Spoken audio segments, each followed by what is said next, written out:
now we'll commence the opening ceremony, starting with the opening remarks by the President of Stepi, Mr. Song Jong-guk.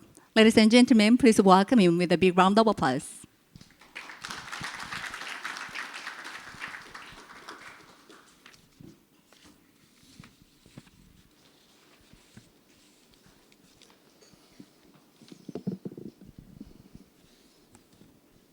네, 여러분들 감사합니다.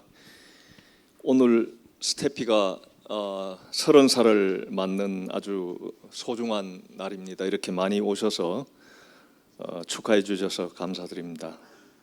우선 존경하는 김준영 경제인문사회연구회이사장님, 김명자 한국과학기술단체총연합회 회장님, 그리고 플래너리 세션에서 발제를 해주실 더글러스 프란츠 OECD 사무차장님과 조르지우 맨체스터대학 부총장님, 스테피 이정환 부원장님, 또 자장을 맡아주실 우리 박용태 교수님과 최영락 박사님을 비롯한 스테피 동문 여러분, 그리고 스테피 가족 여러분, 스테피 개원 30주년 심포지엄에 함께해 주셔서 대단히 감사합니다. 오늘 이 심포지엄은 스테피가 글로벌 과학기술정책연구의 싱크탱크로서 자리매김해온 30년을 돌아보고 앞으로 30년의 과학기술 발전에 대비하기 위해 마련한 자리입니다. 스테피 발전에 성원해 주신 각계 각층의 여러분과 어려운 환경 속에서도 스테피가 발돋움할 수 있도록 노력해 주신 많은 동문들을 모시고 30주년 국제 심포지엄을 개최하게 되어서 매우 영광스럽습니다. 스테피는 우리 사회가 새로운 패러다임으로 전환하기 위해 필요한 정책 과제를 선제적으로 연구해 왔습니다. 이런 관점에서 스테피 개원 30주년 국제 심포지엄에서는 과학기술혁신정책과 미래 사회의 변화, 4차 산업혁명과 혁신정책, 그리고 지속가능 발전을 위한 글로벌 혁신정책 등을 논의하여 앞으로 30년의 과학기술 발전에 대비하고자 합니다. 최근 과학기술의 융합이 가져올 산업과 경제의 변화는 우리 사회에 엄청난 충격을 줄 것으로 예견되고 있습니다. 정부는 이런 변화의 추동력인 과학기술과 ICT의 발전을 위한 전략을 수립함과 동시에 지능사회 도래에 필요한 제도와 규범을 준비해야 할 것입니다. 오늘 발표하고 논의되는 주제가 지금 새롭게 출범한 우리 정부의 과학기술 정책 방향을 수립하고 그 대안을 마련하는 데 크게 기여할 것으로 생각합니다. 옛날 공자도 30살이 되면은 스스로 책임을 지고 세상에 선다고 했습니다. 이제 스테피는 우리 과학기술 발전에 기여하는 것을 넘어서 국가의 경쟁력과 또 국민의 행복을 위하여 더 나아가서 국제사회에 기여하는 과학기술 정책 연구의 글로벌 싱크로 성장하고 있습니다. 오늘 심포지엄은 스테피가 과학기술 정책을 선도하는 글로벌 싱크탱크로 자리매김하는 데 일조를 할 것으로 생각합니다. 지금 좀 전에 사실 바쁘신 일정을 아마 제치고 저희 스테피 30주년 국제 심포지엄 행사에 우리 전 과기부 최영복 장관님이 또 자리를 함께 해주셨습니다. 예, 감사합니다. 오늘 이 행사를 준비하기 위해서 헌신해 주신 우리 스테피와 또 관련되는 관계자 여러분들에게도 감사를 드립니다. 다시 한번 바쁘신 가운데도 참석해 주신 내외빈 여러분께 깊은 감사의 말씀을 드리며 앞으로 스테피를 더욱 사랑해 주시고 서원해 주시면 감사하겠습니다. 네, 감사합니다. Thank you very much for your outstanding speech. He mentioned the very special meaning of age, 30, in Korea, so that we open the International Symposium to celebrate. And also, thank you very much for making this gathering, meaningful gathering, and congratulations. And for the next stage, please join me in welcoming the Chairman of National Research Council for Economics, Humanities, and Social Science, Mr. Kim Jun-young, for the congratulatory speech. Ladies and gentlemen, please welcome him.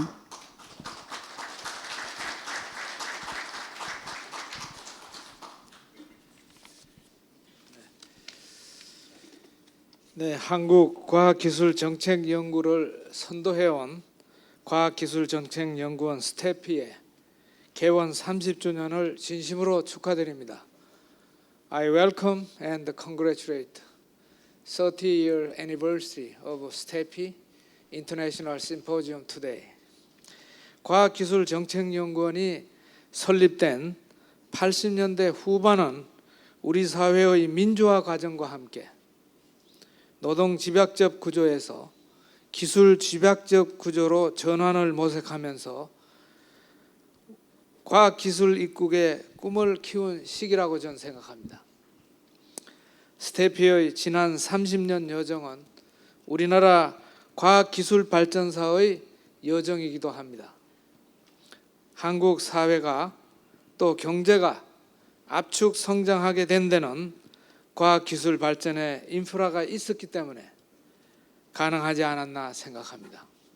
이제 한국 과학기술은 문명사적 이 대전환기에 혁신과 도전의 시기를 맞고 있습니다.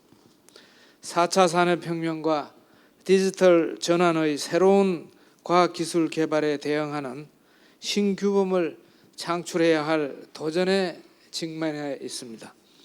앞으로 다가올 미래 과학기술 생태계와 인문사회 생태계에 지혜롭게 대처하기 위해 과학기술 혁신 새로운 30년을 주제로 열게 된 오늘 심포지엄을 매우 뜻깊게 생각합니다. 국제 심포지엄을 준비하신 스태피 송종국 원장님과 스태피 가족들, 그리고 심포지엄에서 발표와 토론을 함께 해주기 위해서 참석해 주실 국내외 전문가 여러분들께 감사의 말씀을 드립니다. In particular, I appreciate for expertise and the participants from overseas in this symposium. 최근 우리 국민들의 입장에서는 정부와 국책연구기관들이 속 시원하게 해답을 제시해 주기를 바라는 많은 현안들이 산적해 있습니다. 그런데 경제, 산업, 고용, 복지 등 다양한 분야에서 제기되고 있는 이들 현안과 과제들은 그 해결 방안의 기저에 과학기술과 혁신이 자리 잡고 있습니다.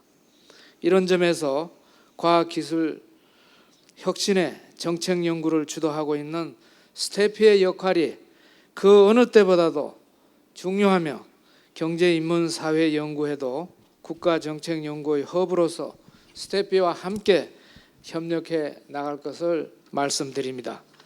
새로운 미래 30년의 도약을 준비하고 있는 스태피가 과학기술 혁신과 제4차 산업혁명 시대를 선도하는 싱크탱크로서 국가와 국민을 위해 공헌하는 세계적인 정책연구기관으로 발돋움하기를 기원합니다. 끝으로 오늘 국제심포지엄이 미래 번영과 인류사회 발전을 위한 지혜와 통찰을 제시하는 성공적인 토론회 장이 되기를 축원합니다. 감사합니다. Thank you very much. Thank you very much for your standing statement. And also, I'd like to give you a special thanks to all your efforts for the development of science and technology of the Republic of Korea. Thank you once again. So now it is my great honor to invite to the podium the President of Korean Federation of Science and Technology Societies, Ms. Kim Myung-ja, for her congratulatory speech. Ladies and gentlemen, please welcome her with a warm round of applause.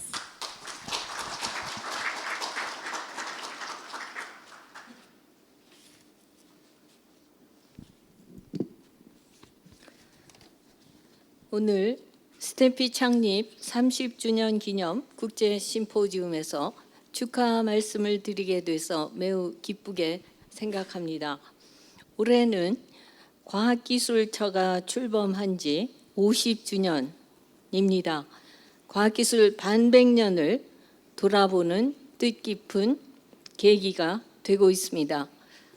단적으로 1953년 한국의 GDP는 13억 달러였습니다. 그런데 60년 만에 꼭 1000배가 됐습니다. 유엔군 최고사령관 더글러스 맥카더 장군은 한국 전쟁의 폐허를 딛고 복구하는데 적어도 100년이 걸릴 것이다. 그렇게 예견을 했었습니다. 그것을 완전히 뒤집었습니다. 과학기술력이 없었다면 가능했겠습니까? 한국 GDP는 현재 세계 10위권에 근접해 있고 IMF 분류상 선진 경제국가입니다. 한국 특유의 선진기술 벤치마킹 전략이 추격형의 성공을 한 것입니다. 벤치마킹을 잘했고 그 결과 추격형 캐치업 전략에 성공을 했습니다. 산업기술개발 중심의 국가 연구개발 사업, 또 주력산업과 수출 품목에서의 선택과 집중으로 선진국 추격에 성공한 것입니다. 그러나 이제 패러다임이 바뀌고 있습니다. 이른바 4차 산업혁명의 쓰나미가 몰려오는 상황에서 한국은 더 늦기 전에 퍼스트 무버로서 새로운 프론티어 개척에 나서야 합니다. 불확실성과 위험을 감수할 수 있는 선도형 정책 마인드셋과 전략에 의해서 과학기술이 단순히 경제성장의 수단이 아니라 원천적 탐구와 개척 역량을 발휘할 수 있어야 합니다. 그러려면 거기에 걸맞는 새로운 생태계와 시스템을 구축해야 합니다. 새로운 과학기술 환경에서는 창의성, 자율성, 도전성, 개발성 이런 가치들이 발휘될 수 있는 그러한 R&D 시스템과 생태계가 구축이 돼야 합니다. 과학기술계는 오늘의 이 엄중한 현실을 직시하고 수동적인 방관자가 아니라 R&D 예산이 제대로 쓰일 수 있도록 목표와 방향을 잡는 액터가 돼야 합니다. 그리고 기술혁명의 사회적 충격이 점점 심화되고 있어서 과학기술의 사회적 책임도 막중해지고 있습니다.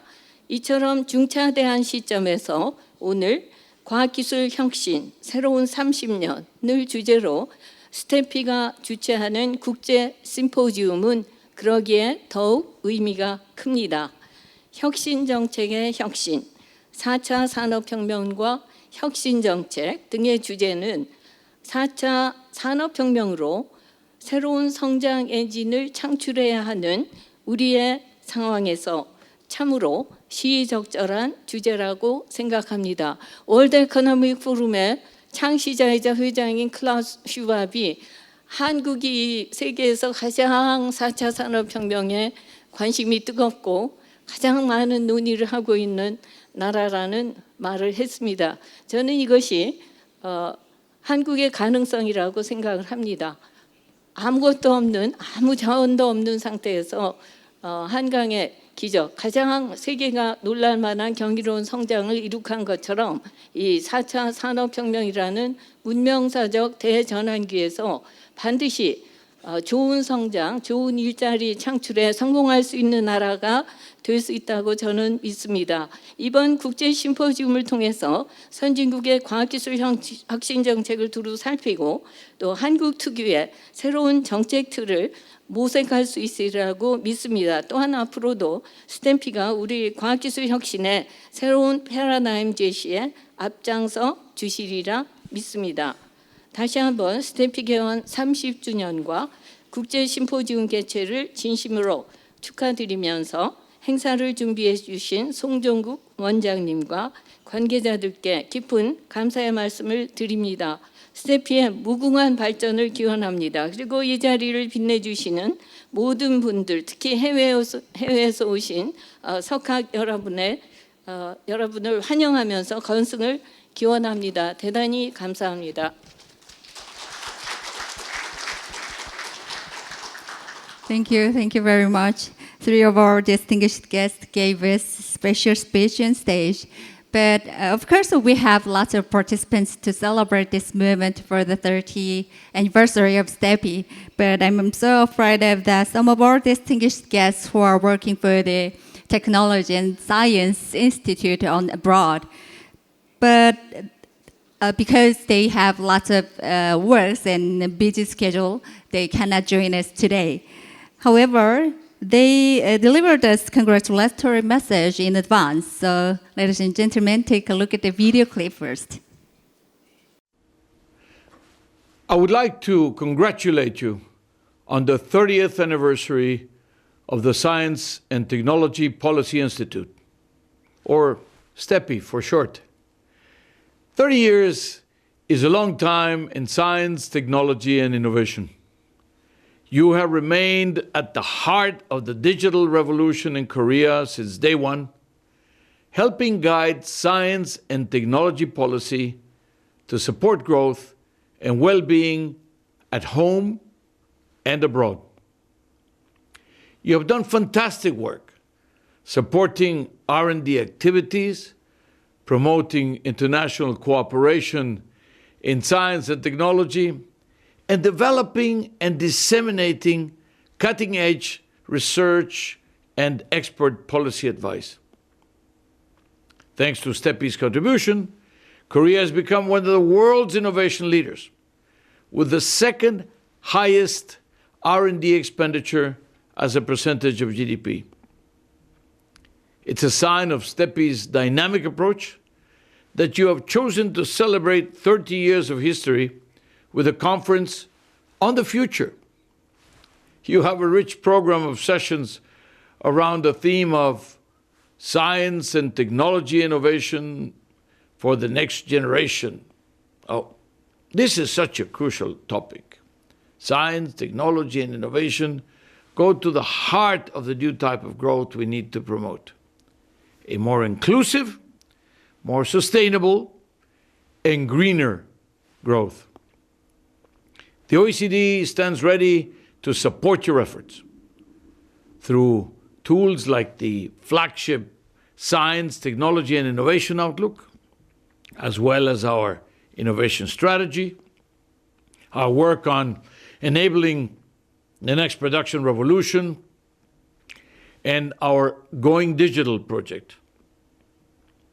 I'm delighted that Deputy Secretary General Dr. Frantz is present to tell you more about the OECD work in this area and to explore new possibilities of engagement between the OECD and STEPI.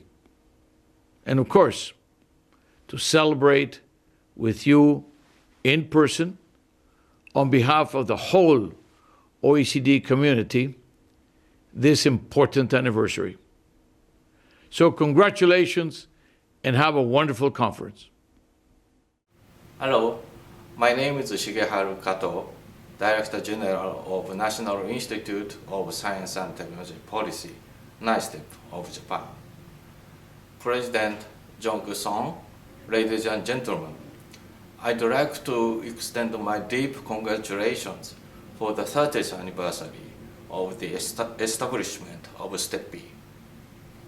We at NISTEP highly appreciate your great accomplishments and activities for the past 30 years. My institute, NISTEP, was established a year later than your institute, and I'm very glad that there has been an offshore, mutually beneficial collaboration between us since our early days. I hope that we further develop our long-lasting partnership toward the future, both in bilateral and multilateral context. Again, congratulations for your 30th anniversary. I wish you all the best and success. Thank you for your attention. At the 30th anniversary of the Science and Technology Policy Institute, Stepi, I would like to extend my warm greetings to President Georghiou and his team on Stepi's remarkable achievement in the past 3 decades. The collaboration program between Stepi and CASTED has generated fruitful results and has played an important role in supporting science and technology cooperation between Korea and China. Congratulations to all members of Stepi. I'm looking forward to a closer partnership between our organizations in the future. Thank you. Thank you very much. Thank you very much for your warm-hearted messages. And also, I have the special congratulatory letter from the president of Fraunhofer, Dr. Reimund Neugebauer. So it is my great honor to read it instead. It is my great pleasure to send my best wishes as we celebrate the 30th anniversary of Stepi. Stepi's achievements during the past 3 decades are remarkable, and that is why I would like to congratulate the President Song Jong-guk and his whole team. As a global think tank in the area of science and technology policy research, Stepi has become the leading Korean institution in this area. The partnership between Stepi and Fraunhofer has a long-standing tradition. Besides Fraunhofer's participation in Stepi's international symposium and several meetings with the Fraunhofer institutes, a memorandum of understanding between Stepi and Fraunhofer Institute for Systems and Innovation Research, ISI, declared our common interest in 2011. In this regard, I am looking forward to many more years of cooperation between Stepi and Fraunhofer. I wish you continued success as you celebrate this important milestone and remain with best regards from München. Yours sincerely, Dr. Reimund Neugebauer. Thank you very much.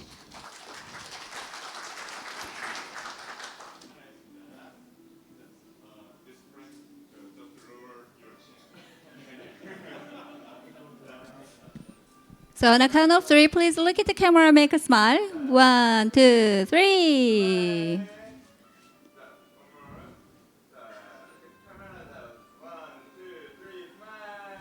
Maybe for the next 30 years, 화이팅은 안 하세요? 괜찮으세요?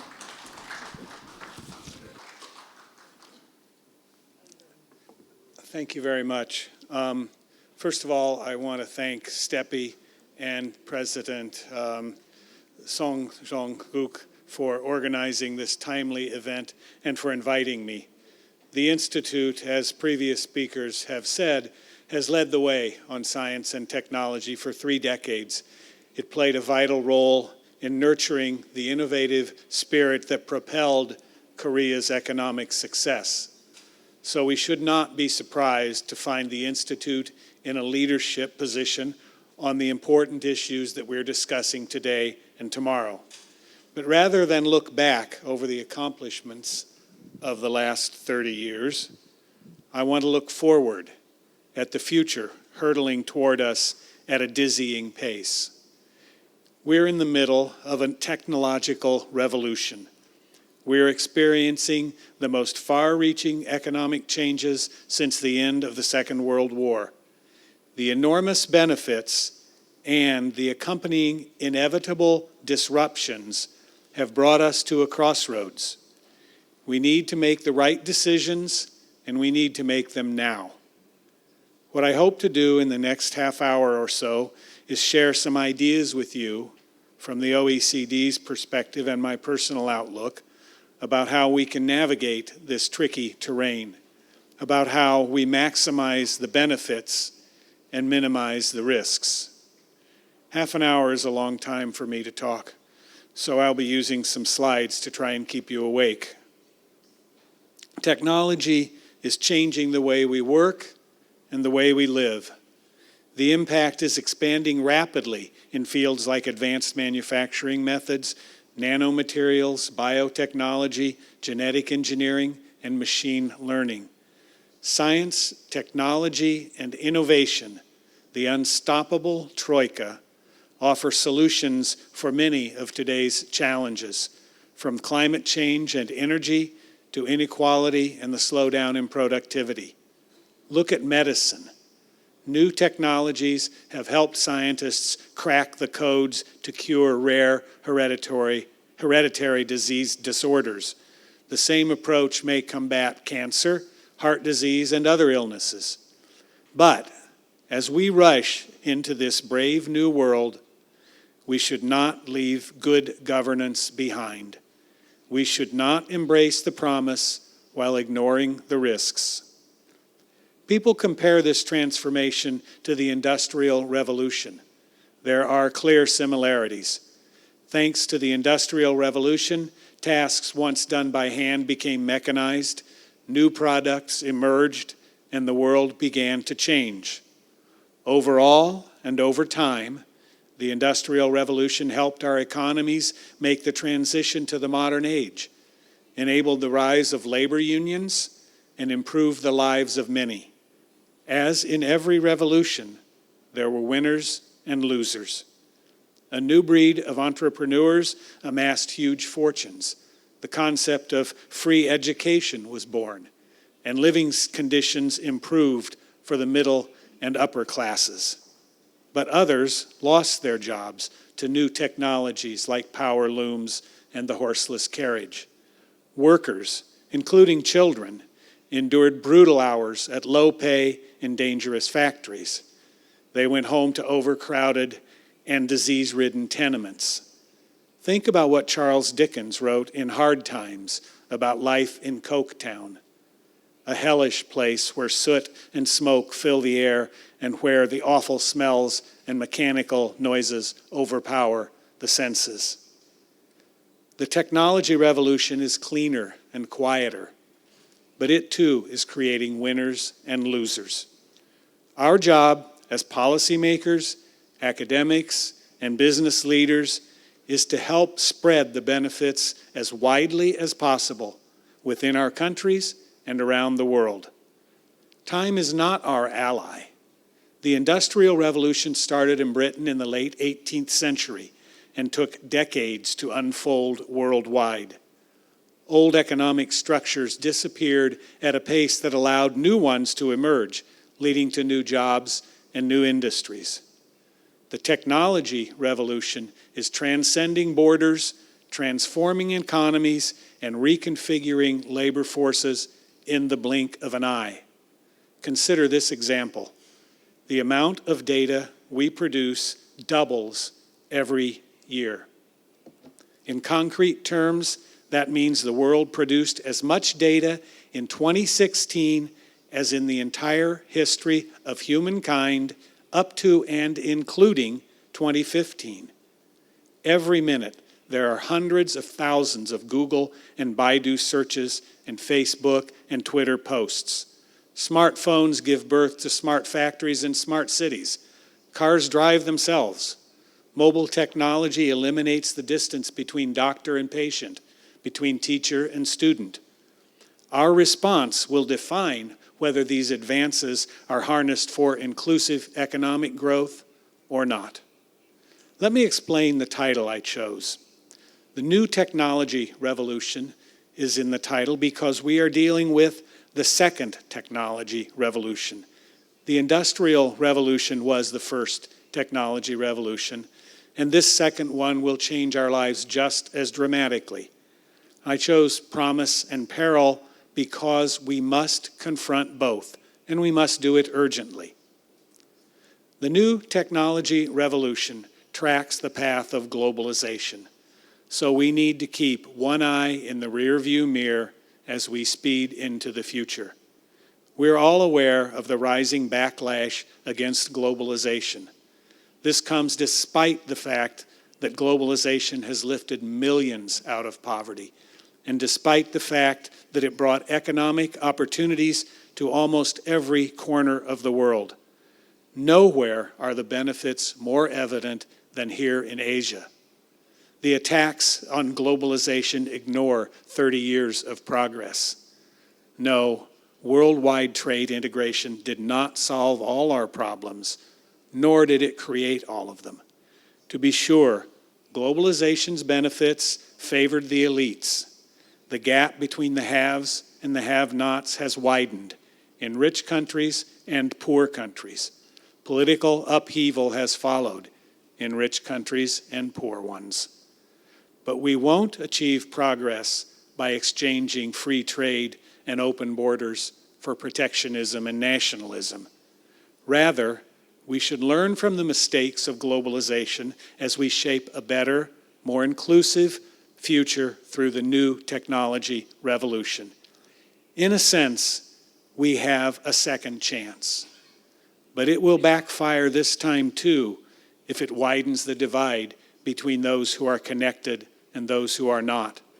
If it further erodes the frayed trust between governments, corporations, and citizens. If it fails to share innovations in manufacturing, medicine, and agriculture with small and medium enterprises and with poor countries. If it ignores the millions of workers losing their jobs to automation.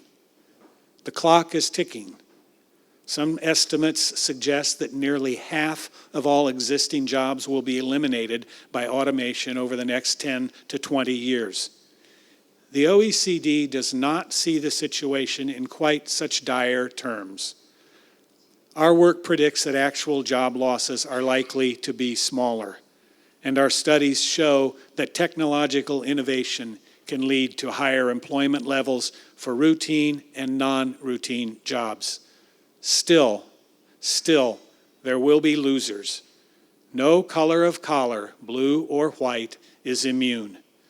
Most jobs can be broken down into a series of routine tasks that machines can often perform more efficiently, and they will do so. For example, as MIT researchers asked recently, what happens to the 1.7 million truck drivers in the United States when tractor trailers are rolling down the highways without a human at the wheel? The impact will be felt across entire industries, too. A group of German academics estimated recently that 200 of today's top 500 global companies could disappear in the next decade because of automation. Look no further than Kodak, the iconic US company that dominated the film industry for a century, to see the dangers of failing to adapt. It happened to the dinosaurs 65 million years ago. And just as the dinosaurs and Kodak failed to adapt, many businesses and governments fail to recognize that standing still means falling behind. Too many governments have been slow to provide universal internet access for individuals and businesses. Too many governments have failed to implement policies that translate new innovation into better jobs, increased tax revenue, and broad societal well-being. No reasonable person wants to roll back the Industrial Revolution or stop the new technology revolution. But governments and business need policies that harness the benefits for the many and cushion the losses for the few. It's simple: adapt or disappear. I was once an investigative reporter. My guiding philosophy was follow the money. In this new digital era, I believe the mantra for policymakers and places like Stepi should be follow the data. Big data is giving birth to new business models. As an analytical tool, big data can become a historic driver of progress. It can help businesses become more efficient and profitable by improving decision-making, increasing productivity, and targeting customers better. But big data can also create monopolies, eliminate competition, and restrict the diffusion of new technologies to small companies. The same algorithms that lead to breathtaking advances can use their awesome power to secretly manipulate markets, employees, and customers. Or they can determine how long someone spends in prison. A Wisconsin man pleaded guilty recently to eluding a police chase. In determining his sentence, the judge relied on an assessment by a private company using secret algorithms.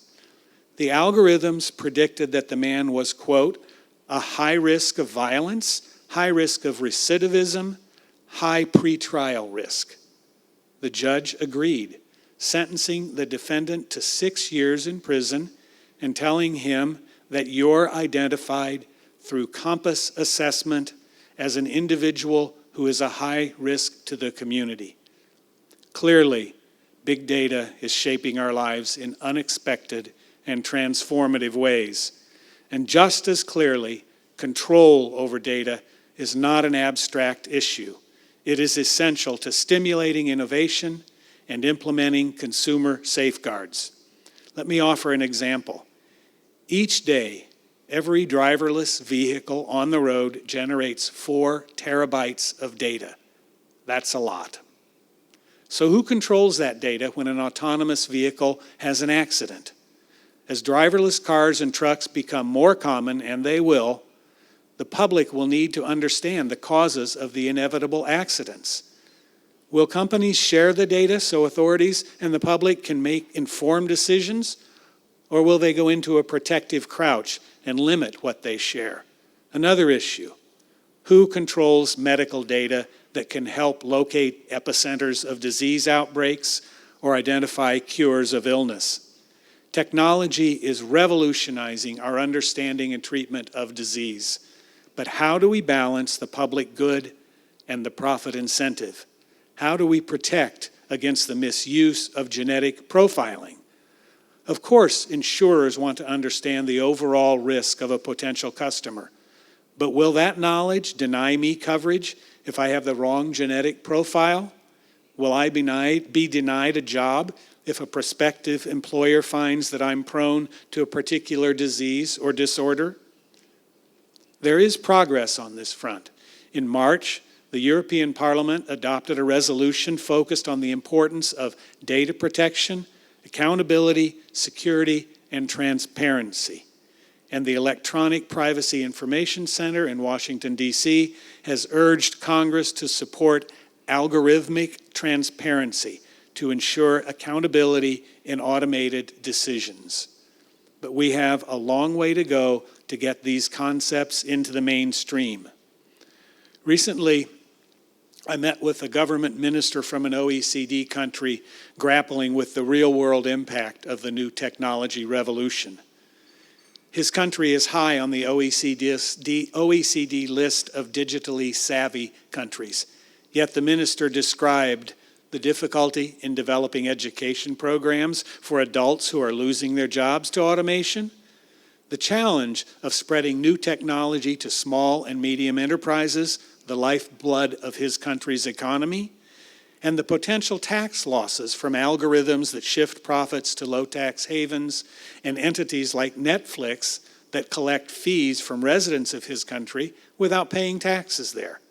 The bottom line is, how can governments, which grow at a linear rate, respond to technological transformations which occur at an exponential rate.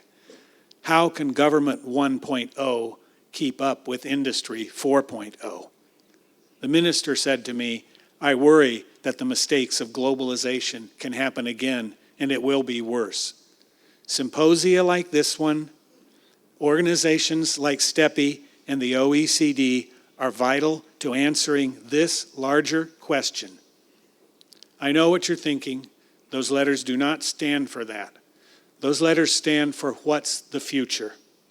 Frankly, we're a long way from understanding what the future looks like in terms of the impact of technology on the workplace, the transformation of government, and the role of government. At the OECD, we're trying to understand that future and the policies required to shape it in the most positive and progressive way. We're working to promote the productive, sustainable, and equitable distribution of technology's benefits. Ministers who gathered in Cancun, Mexico last June gave us a clear mandate to do just this in relation to the digital transformation. Our starting point is the recognition that we are at the point where digital and technological shifts are reshaping economies and societies across the board. Just as our interactions with one another are being transformed, so are the nature and structure of organizations and markets. These changes raise critical questions about jobs and skills, privacy and security. For too long, economists and policymakers have focused on the benefits of automation, machines that make things cheaper and free workers for other jobs. Too little attention has been paid to helping workers displaced by the new economic realities. We need to rebalance our thinking here.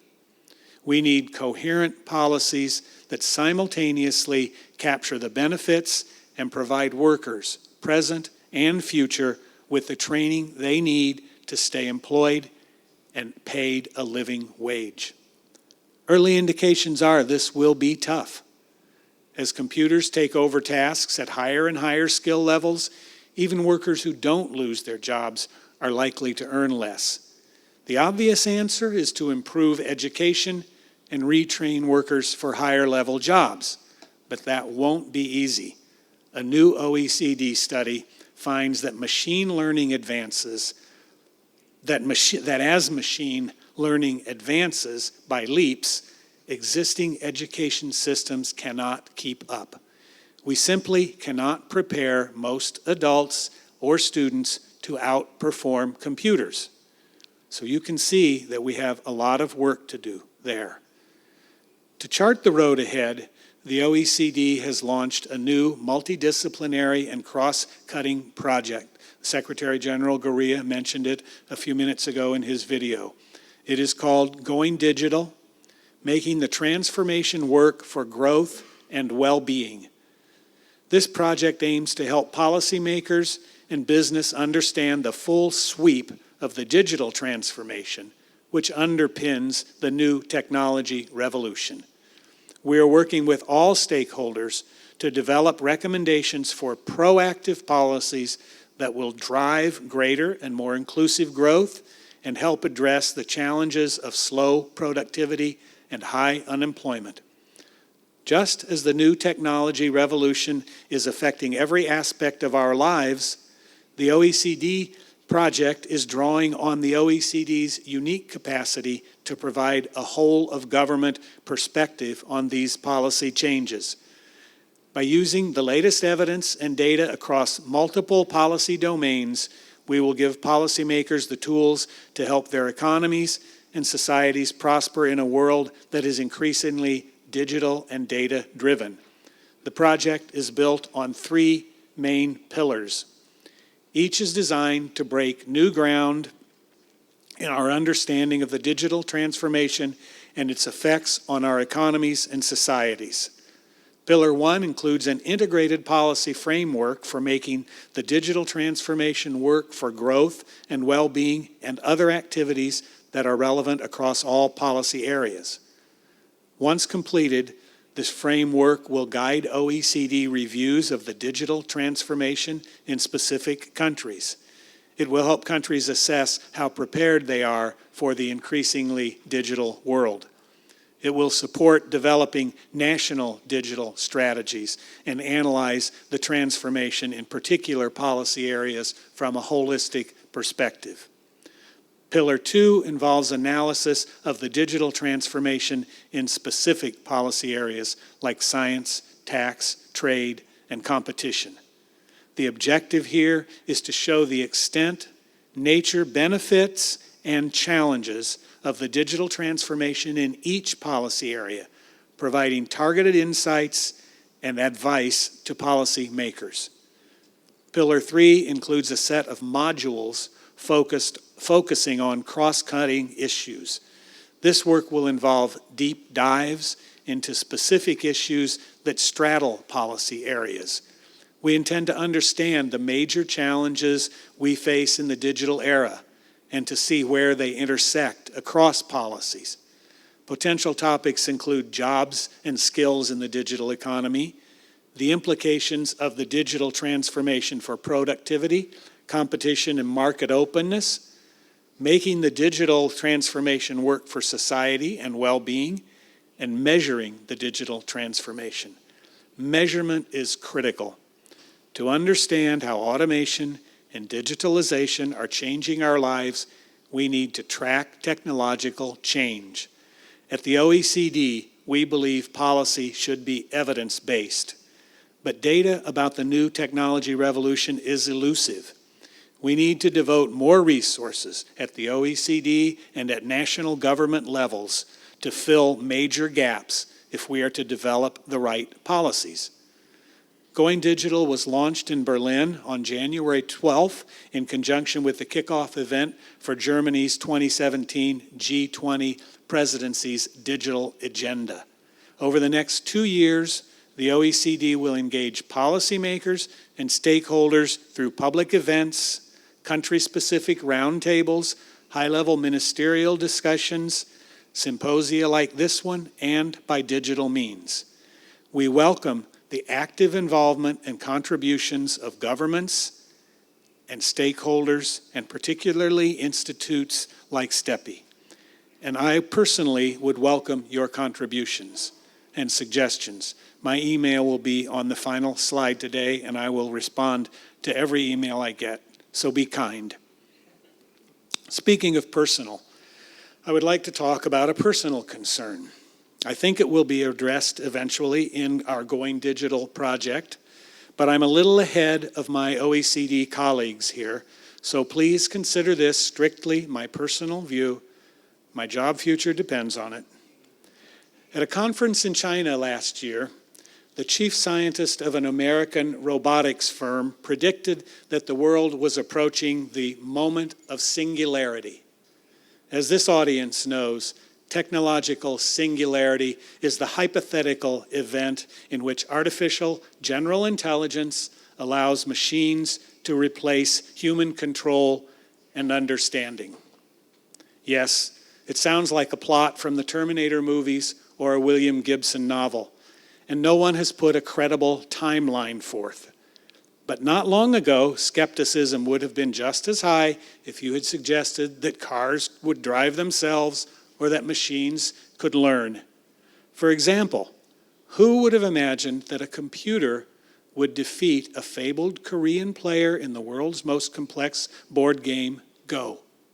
By the way, DeepMind's AlphaGo computer has now played 60 games against top players from Korea, China, and Japan. Its record, 60 wins, 0 losses. This approach is known as reinforcement learning. And just as it enabled artificial intelligence to master a complex game theory, it also teaches AI to adapt and turn aggressive when the environment rewards aggression. DeepMind, the AI firm bought recently by Google, tested this concept with a basic video game that involved gathering apples. AI systems were programmed to use reinforcement learning to collect apples. When a player, or in this case, an artificial intelligence, collects an apple, it is rewarded with a 1, and the apple disappears from the game's display. The game allows a player to aim a beam at an opponent. When the opponent is hit twice by the beam, the player retires to the penalty box for a set period of time. Naturally, the way to beat an opponent is to knock them out of the game and collect all the apples. Hence, aggression is rewarded. When the researchers upped the stakes by reducing the number of apples, the artificial intelligence responded with more aggressive behavior. DeepMind's conclusion, quote, "The greed motivation reflects the temptation to take out a rival and collect all the apples for oneself." End of the world? Hardly. But many things start harmlessly. Given the extraordinary pace of change, the penchant for conducting AI research in secret, and the deep appeal to engineers of solving the next problem, my personal view is that, even if this is a distant threat, we should address it now. Some visionary leaders have argued that this threat should be taken seriously. Elon Musk compared AI to summoning the devil. Stephen Hawking warned that it might spell the end of the human race. Bill Gates said AI is potentially more dangerous than a nuclear catastrophe. Other smart people see these concerns as alarmism. For instance, Mark Zuckerberg finds little reason to worry. He says, if we slow down progress in deference to unfounded concerns, we stand in the way of real gains. We didn't rush to put rules in place about how airplanes should work before we figured out how they'd fly in the first place. In my view, Zuckerberg begs the question. The conversation is not about slowing progress, but it is about defining the rules that govern progress. If we wait until AI is flying, it may be too late.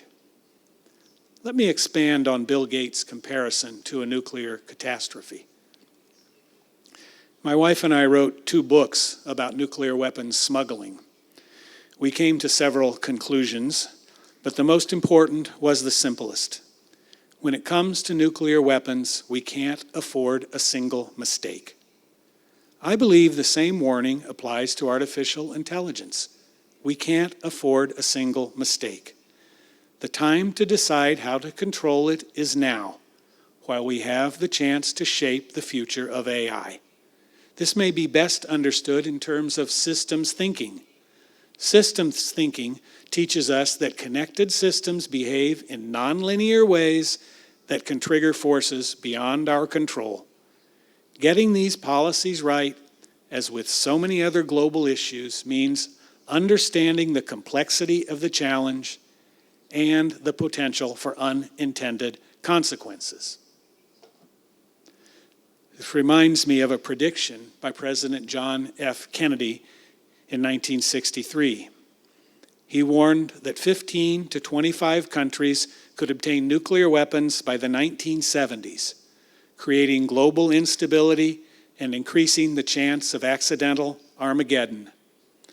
Fortunately, President Kennedy's prediction did not come true.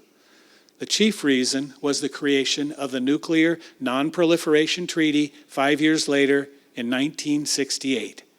The NPT, which has been signed by 190 countries, including Korea, has 2 objectives.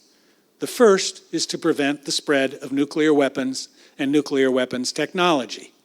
The second, the one often forgotten, is to promote the peaceful uses of atomic energy. I see a parallel with artificial intelligence. A consensus-driven framework should promote its vast economic and social benefits. At the same time, it controls the potential for misuse.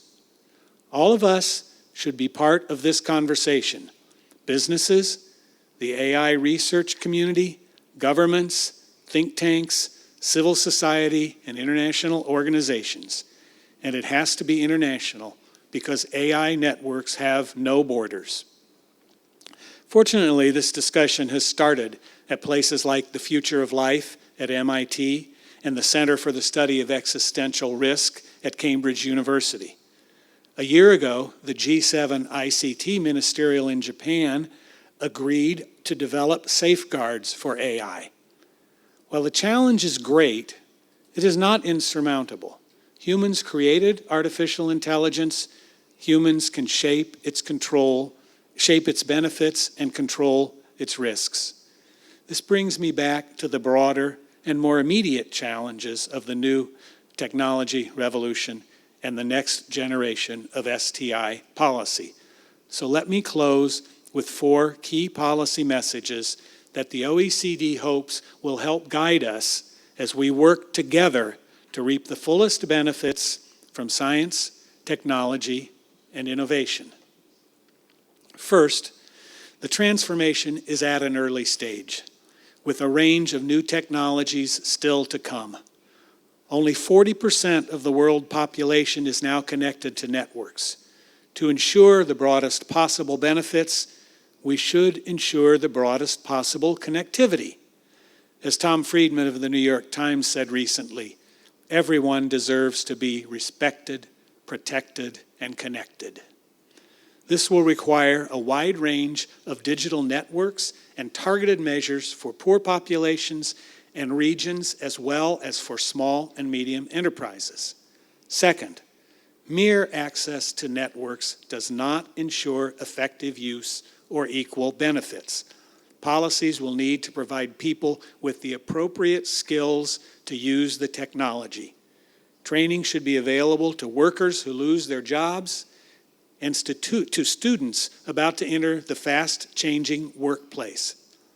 At the same time, digital trade is creating new economic opportunities, allowing businesses access to new markets and bringing new goods and services to consumers. This requires governments to address existing cross-border barriers and avoid new restrictions. Third, trust is fundamental to the new technology revolution. We need to educate the public about the benefits and dangers of new technologies. We win the public's trust by transparently working on their behalf. Greater international cooperation in developing strategies for digital security and privacy are essential. The OECD has a proven track record on these issues. The 1980 OECD privacy guidelines remain one of the most respected international frameworks for privacy protection. We need to adapt them to this era. The inclination of governments to increase surveillance and develop electronic profiles of their populations is very real. The same is true for some businesses. Stealth is part of the threat. Invasive measures creep across the threshold. We accept dependency in return for practical benefits. It's part Big Brother, and it's part what Mokhtar Yadali of the African Union recently described as Big Mother. Policymakers should help society understand when technologies revolutionizing our lives go too far. Finally, social adjustments will be critical. The new technology revolution is replacing mundane, repetitive tasks with rewarding new jobs for many people. It is transforming our lives and creating a world of unlimited possibilities. We should not stand in the way, neither should we simply get out of the way. We need policies that guarantee health care and a decent retirement income for everyone. We need governments that invest in education and infrastructure to help people and businesses adapt to the benefits of technology. By addressing the peril, we help to fulfill the promise. The future is now. The OECD and organizations like Stepi are ready to help. I want to thank you very much. And there's my email.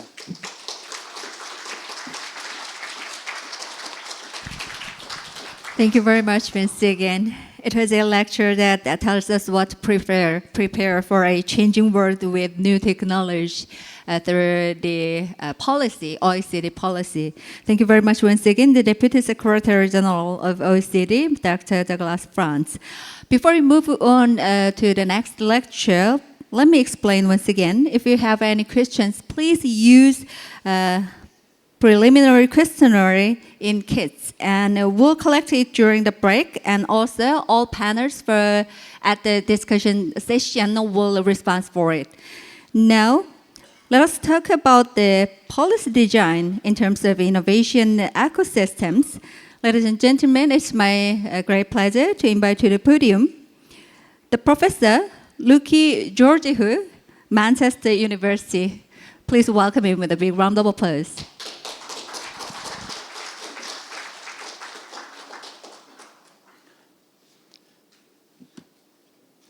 Thank you.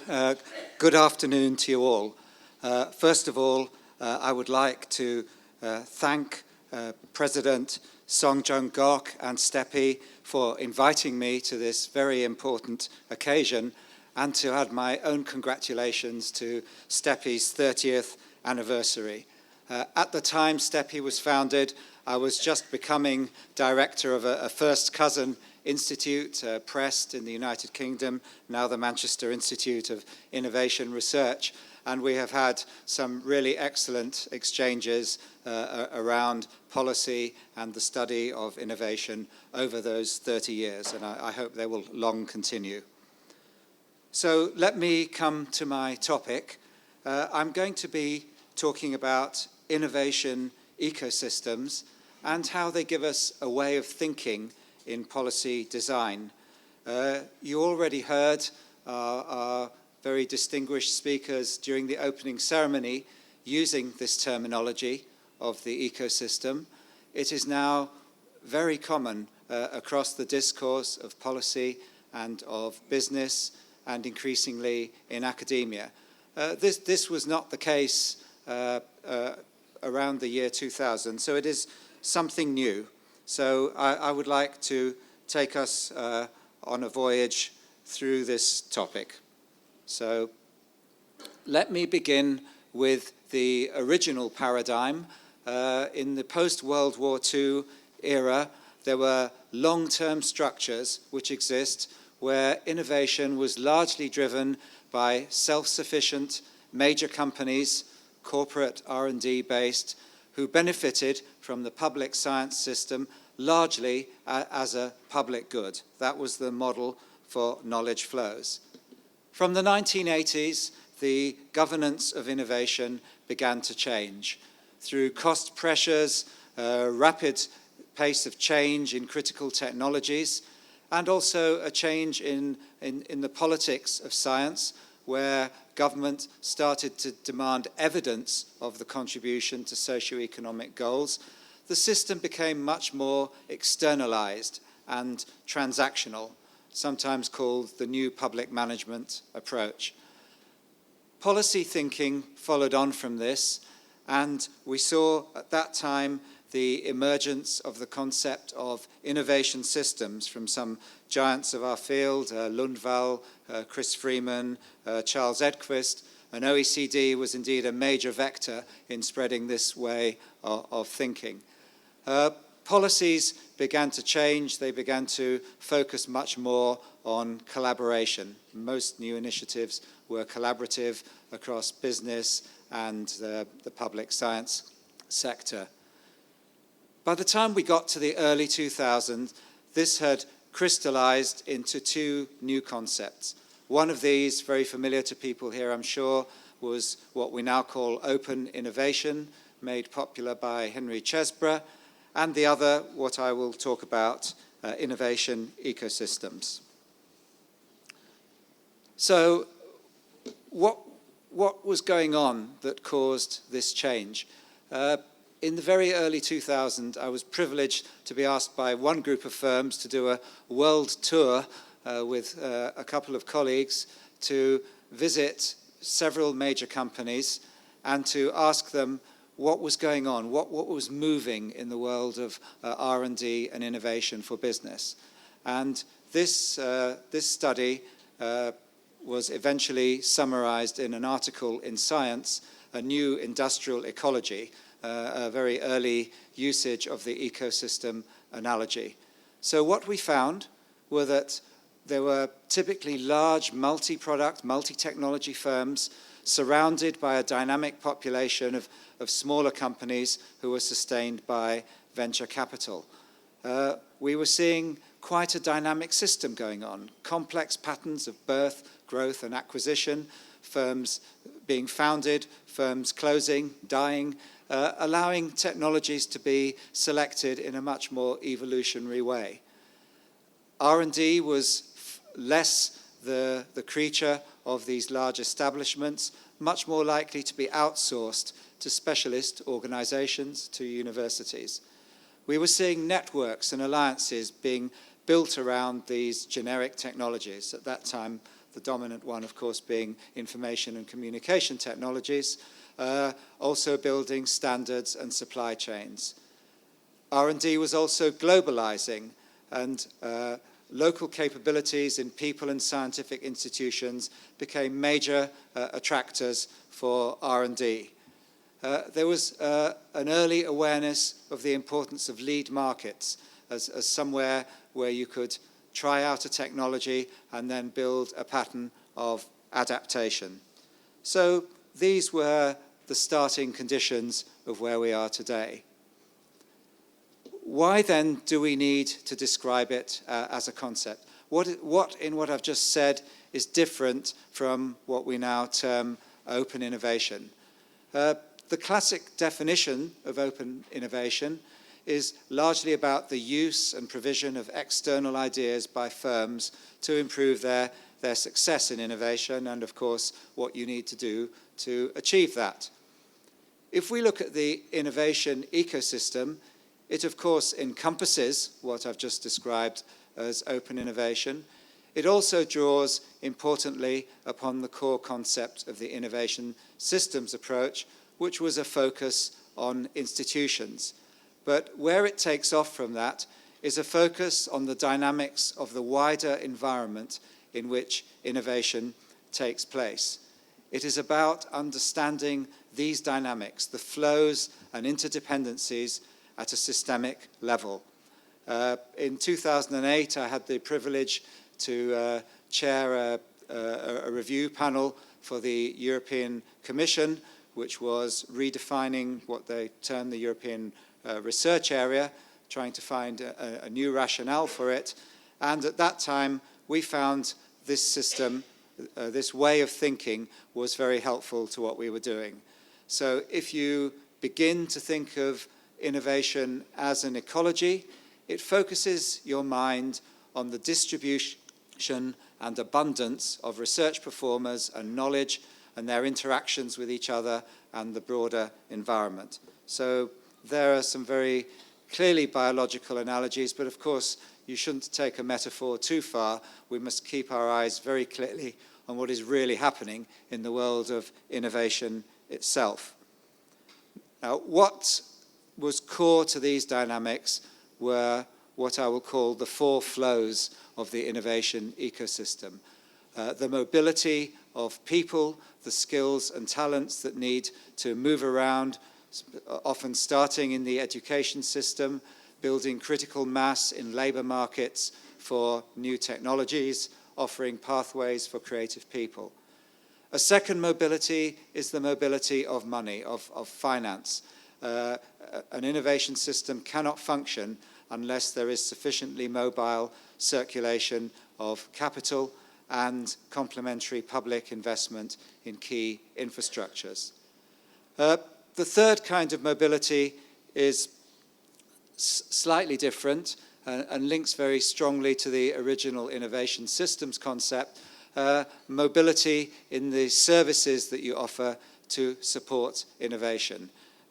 We have evolved quite dramatically over the last decade what we understand by incubators, science parks. New terms emerge such as accelerators. We understand the need for digital connectivity, various types of business support, measurement and testing services and so on. And they are a key part of any innovation system. Lastly, we come to the flows of knowledge itself. Innovation is crucially about knowledge, and if knowledge does not move either in formal ways through the intellectual property system or in informal ways through interactions, we are very unlikely to have an innovative environment. Where do these flows go? I will offer you a diagram, which is probably not too easily readable on the slide. This has a story. Our Parliament has a committee on science and technology, and in the previous Parliament they carried out a landmark inquiry which they called Bridging the Valley of Death, trying to understand why we were not matching expectations from science and technology in innovation. They were very much caught in this linear model approach of this valley of death. But as they progressed in the inquiry, and partly through taking evidence from people in science and innovation studies, they came to realize that the ecosystem approach was a better metaphor for what they were doing. And when they came to write their report, they wanted to put in a section on it. What's happened was the day before Christmas in 2012, I got a telephone call at home from the secretary of the committee saying, "Can you recommend a good diagram of an innovation ecosystem? We've looked on the internet and we can't find any that we like." Well, I said, I would agree with you. There aren't any good ones. They said, "That's fine. Can you draw us one, and can we have it by the day after Christmas? Because we're working right through to produce this report." So this is a Christmas Day product of a simplified schematic of an innovation ecosystem. It's stylized, of course, and particularly adapted to the UK case. But I think what is important to note in it is that it does map all of these flows and show that eventually we have a kind of circular economy in innovation. Oops, excuse me. Now I'm going to jump to some much more recent work, a research project I'm carrying out with a number of European colleagues, coordinated by Aalto University and supported by the European Commission Horizon 2020 program, called Industrial Innovation in Transition. This project, which is approaching its end, has looked at industrial innovation and changes in the past 10 years across 5 sectors in 11 European countries. And our central instrument has been an in-depth interviews carried out with quite a substantial number of companies, almost 700, typically 2 hours each, and subsequently coded for quantitative and qualitative analysis. And one of the key aspects we were investigating was how companies perceive and behave and manage their innovation ecosystem. I will draw on a few results from this in the following slides. So let me first put up a slide which was almost not worth bothering with because the numbers are so extreme. But if you ask companies the basic question, is the innovation ecosystem concept relevant for your innovation activities? Overwhelmingly, in all of the 5 sectors, very slightly less in agri-food from the others, companies will agree that it's relevant. I didn't put up the other number that goes with it. They believe it has become much more relevant in the past 5 years. So it's a moving concept for them. So if we accept that there is something in this idea of an innovation ecosystem, what does that mean for innovation policy? It seems to me that it opens up a number of questions that we don't always ask. Carrying on with our analogy about being interested in populations, we can ask whether we have the right population of actors in an innovation ecosystem. Does a country or region have a proper balance between large multi-product, multi-technology firms who are the system integrators or anchors, or compared with the surrounding populations of smaller companies working in the venture capital territory, feeding them with innovative ideas and products. What happens to the much larger population of established small and medium-sized companies? How do we make more of them innovative? 2 years ago, I was invited by the Spanish government to head a peer review of their own national research and innovation system. We did quite a detailed study of it. And one of our principal conclusions was just in this population idea. There were some very good, innovative companies in Spain, but first of all, they lacked integrators. They had fewer than 10 companies that would meet that description. And more importantly, the total population of innovative companies was too small. So however much you charged up the knowledge system, unless you increased that population of companies, you are unlikely to have a successful innovation policy. The concept also drives us to ask whether the ecosystem looks different in different sectors. Why could it be different? Is it to do with the nature of the technology? Is it to do with the market conditions? Or are we simply locked in by historic drivers? A second core question, and very, very close to my own research interests, is looking at the demand side, asking whether an innovation system has sufficient pull-through, demand for innovation in the system.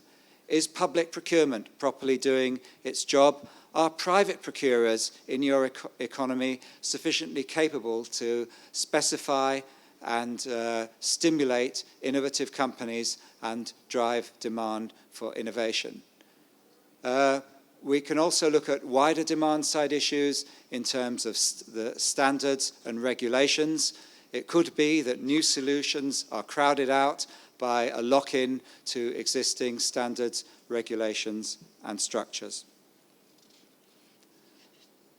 We asked the companies in our survey what they considered to be the most important elements of the ecosystem. And if you'd asked me to guess in advance, I would have expected that they would have put money and people first. But in all of the sectors, they put knowledge much more highly rated. They recognized all of the elements, they gave them support, but knowledge flows appeared to be the greatest concern. And here we were talking typically at chief executives of smaller firms, vice presidents of larger firms. So we were not just talking about knowledge workers within the companies. If we then look at these individual elements, on each of these slides, I've put in italics at the top a quote from one of the interviewed companies, just to give you a feel for the kind of information that was coming in. So clearly finance is a challenge, particularly for smaller companies. This one is saying it's far and away the most difficult thing for them because they have a long-term development horizon, and most external financiers don't like funding long-term development. So for these younger and growing firms, it was a real constraint. If we take this to a policy level, it's very rarely the case that a government decides how much public support it should give to research and innovation on any rational basis, on the basis of a calculation of the aggregate social returns to the economy. Now, some would consider that capital markets also systematically underestimate the returns from innovation. So if that's the case, we might see company managements responding and underestimating the returns and therefore under-investing in innovation. There is clearly a risk here.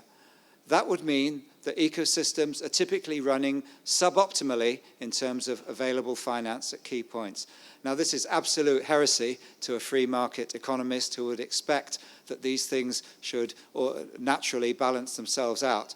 But it's certainly not the view of people you find on the front line in companies. I mean, I was talking recently to a very senior manager in a global major that had just fought off a takeover bid from a predatory company. And they were finding downward pressure on their innovation spending, although every rational thought would tell them that the future of the company lay in increasing innovation spending and improving their product portfolio. So what's the policy challenge here then is to design measures which increase the rewards to those investing in innovation and trying to connect private and social benefits back to the source of investment. Moving then to the second flow, the flow of people. This is intimately connected with one of the most useful concepts that we have in innovation policy studies, thanks to Cohen and Leventhal, the concept of absorptive capacity. So we heard from a number of companies that getting the right people was a major challenge for them, especially people who came with the knowledge that the company needed. So if we go back to the example of the Spanish companies that were not being innovative, they didn't have the absorptive capacity to work properly with the science system in Spain. And this was a people problem. It is, of course, also determined by the routines in those firms, whether they've designed their routines to be able to scan and capture external knowledge. But in the end, if you don't have people who understand the world of technology and the world of technological markets, you're not going to be able to make use of that information. So there's a systemic policy dimension in looking at the necessary future requirements, the population of skills. We have huge skills challenges in the area that Douglas was just talking about. People in machine learning get recruited before universities can finish training them, and there are none left to teach anybody else about it as a result. We also need the kind of policy which encourages recruitment of these skills into deficient firms. There is a family of innovation policies which put researchers into companies, usually young, maybe doctoral or even master's level researchers. They keep their links with their original university or institute, and very normally they're retained by the company which embarks on an innovative path. Of course, the whole mobility problem in innovation is also an issue. We know of celebrated areas such as Silicon Valley where people move in and out of companies very quickly. They take knowledge and skills with them. They create a dynamism that, globally speaking, that is absolutely not the case. The turnover of people in the world of innovation is lower than it should be. I come now to services, the role of intermediaries. This is too long a quote to read out, but this is a company saying, we're a small company, somebody out there, please help us. So what are these services? Innovation and business support agencies, private professional services, the whole infrastructure around intellectual property, professional technical services, testing and measurement, design and creating services. Now, all of these mediating structures exist both with public support and in the private sector market, and they exist to de-risk innovation. But it is quite difficult to fine-tune these systems to the needs of emerging sectors. I'm glad I put the last point on there about data infrastructure, because this connects very much to what Douglas was saying. It's typically neglected. It occurs in many ways. We, of course, think of the physical network infrastructure, but the data infrastructure of people is also a key constraint here.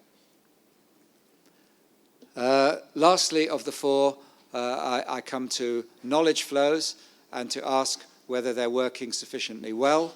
A lot of the driving of knowledge flows comes from connections, bringing the right kind of organizations together. Of course, we already knew this. We didn't need the concept of innovation ecosystems to tell us. We have had decades of policy targeting science-industry links. Actually, that is understating it. I did a review of reviews of university-industry links in the United Kingdom, and the first one I found was in the year 1901, which was reported in an editorial in the Times, which said that men of science are not connecting properly with men of work. It was all men in those days, I'm afraid. And they do it a lot less well than the Germans do it. So that maybe hasn't changed. So it was also featured in the works of Alfred Marshall, the great economist of the 1920s. It goes on and on. I mean, I don't know whether other countries are in the same situation. We seem to have a review of university-industry relations approximately every 2 years nowadays. Less visible are the natural flows of knowledge between companies, particularly the vertical flows between customers and suppliers. This is often an invisible area for innovation policy design. There are some initiatives which have targeted supply chains. There are a number of pilot initiatives looking at using public procurement to provide demand pull for innovation, but all of them are relatively small scale. We need a close look here at what's working and a very significant scaling up. This also leads us to what has become a partly hidden area for innovation policy, and that is the area of diffusion of technology.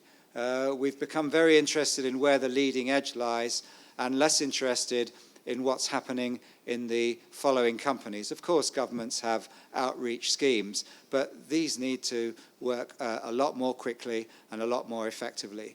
This underpins the productivity challenge, certainly for European countries. I mean, even in the USA, in any given sector, the top decile of companies in that sector will typically be twice as productive as the bottom decile. So what can we do about those gradients? Can we address them through innovation and diffusion policies? Where then does this leave us in terms of challenges and opportunities? There are potentially barriers to these flows in the ecosystem. The intellectual property system is under strain. It exists not only to protect, reward, and incentivize inventors, but also to help knowledge circulate. But in practice, some trends, for example, the existence of patent trolls, are inhibiting the movement of knowledge. In the world of science, we have the open science movement, so positive in many ways, and an instrument to accelerate knowledge flows and take them out of the hands of a narrow group of publishing houses. But there's a certain paradox here that the more freely knowledge is available, the more likely it is to need an additional system for validation and certification of that knowledge. And the extreme case of that is the phenomenon of fake news, which we're now confronted with. But we can see it on a lesser scale in the production of knowledge for innovation as well. In the area of finance of innovation, you can observe that there are clear economies of scale. A company going into a large market with a particular innovation has an advantage over a company going into a small market with the same innovation. That increases its value. It becomes more investable. The consequence of that is that venture capital systems, notably in the USA, work typically 7 to 10 times larger in their scale of activity. It also allows them to specialize and develop greater expertise, so it's a virtuous circle for them where they can make more effective investments. So there are these advantages to large countries, and I think we see in a different way similar advantages in China. In the people dimension, The flow of people, particularly the cross-border flow of people, has proved critical to many innovation ecosystems, and yet this is often juxtaposed with pressures on migration, with concerns about unemployment, and to me this poses in several parts of the world a threat, not least in my own country, to the innovation ecosystem. We also have some emerging opportunities. If we take a proactive approach to ecosystem development, it gives us a way to address one of the most difficult problems of innovation, which is how to bring it to lagging regions. There's a very natural formation of ecosystems in the top regions. Can we unpick the concept enough that we can start to try to build these elements more systematically where they do not currently exist, or at least where there is a low base rather than a high base? It also gives us an opportunity to deal more systematically with transitions. It would be impossible to move to a properly working electric vehicle infrastructure without either consciously or unconsciously applying an ecosystem concept and understanding that there are many elements which need to move together if we are to achieve that kind of transition. So if we take this concept as being something that's with us, it changes the way that we might approach the governance of innovation ecosystems.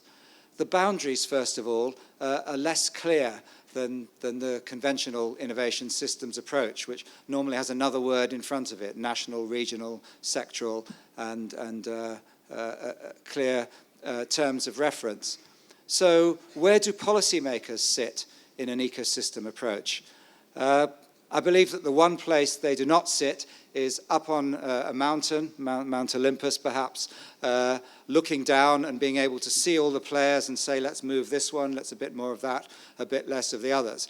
Actually, they are players in the system. They are down there among the others, and certainly they need to apply instruments which are aiming to adjust the balance, to enhance and moderate these flows, but it's unlikely that you could do it on a purely theory-driven basis.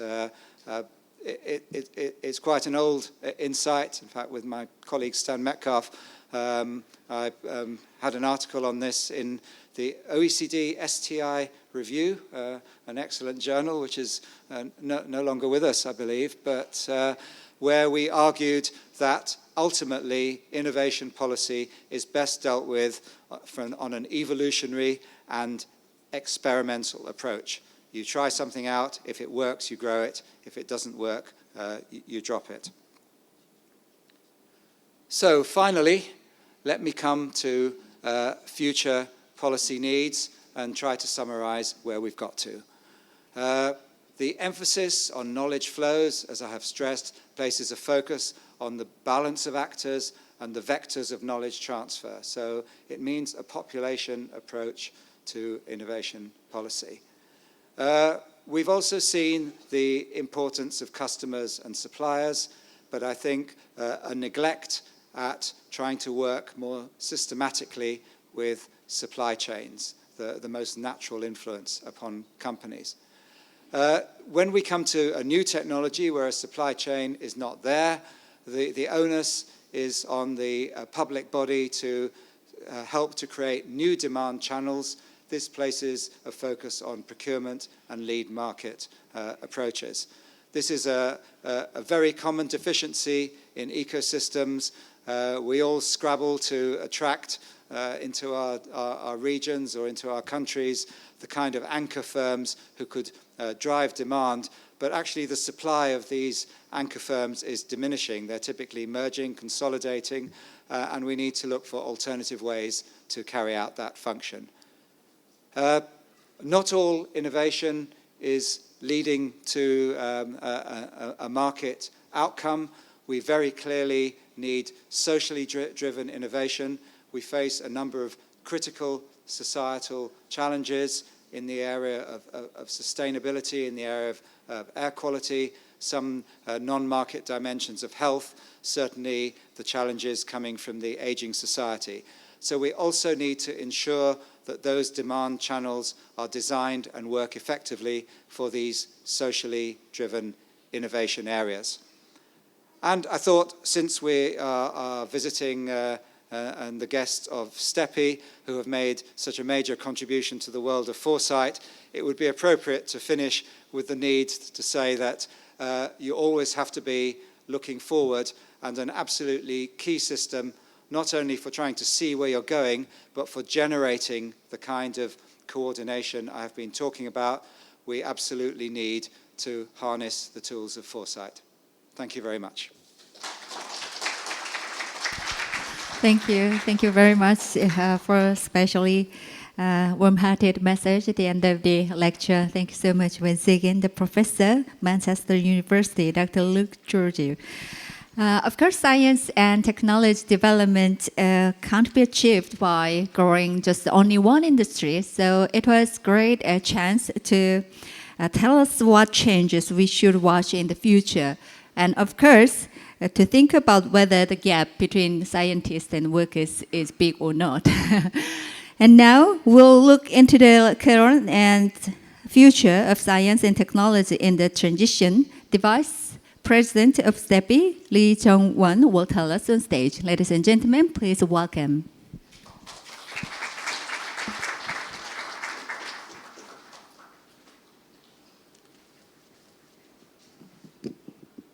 예, 스태피 이정원입니다. 저는 한국말로 발표를 하도록 하겠습니다. 사실 제가 주최 측이기 때문에 마지막에 시간이 부족하면 제가 시간을 짧게 쓰려고 미리 약속을 했었는데 앞에 두 분 연사께서 시간을 충분히 남겨주셨습니다. 그렇지만 저희 전체 일정이 있어서 가능하면은 시간 내에 마무리를 하도록 하겠습니다. 아시다시피 저희 스태피가 30주년이 됐습니다. 그래서 한 3년, 저희가 2014년부터 국가 혁신 시스템의 전환이라는 주제를 가지고 준비를 해왔고요. 그다음에 특히 이제 올해부터는 저희가 30주년을 맞이해서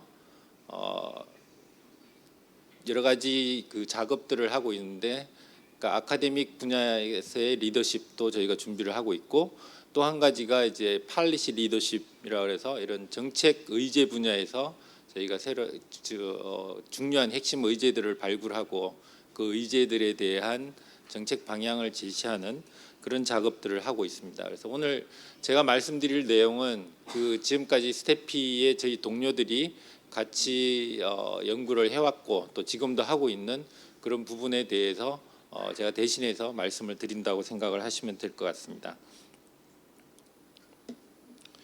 네, 말씀드릴 순서는 이런 새로운 전환의 필요성에 대해서 말씀을 드리도록 하고, 제가 미리 원고를 보진 못했는데 좀 전에 발표하신 룩 조지우 교수님의 내용을 보니까 이 혁신 생태계 에코시스템에 대한 말씀을 많이 해주셨습니다. 그래서 제가 말씀드릴 내용도 상당 부분 에코시스템과 관련이 있습니다.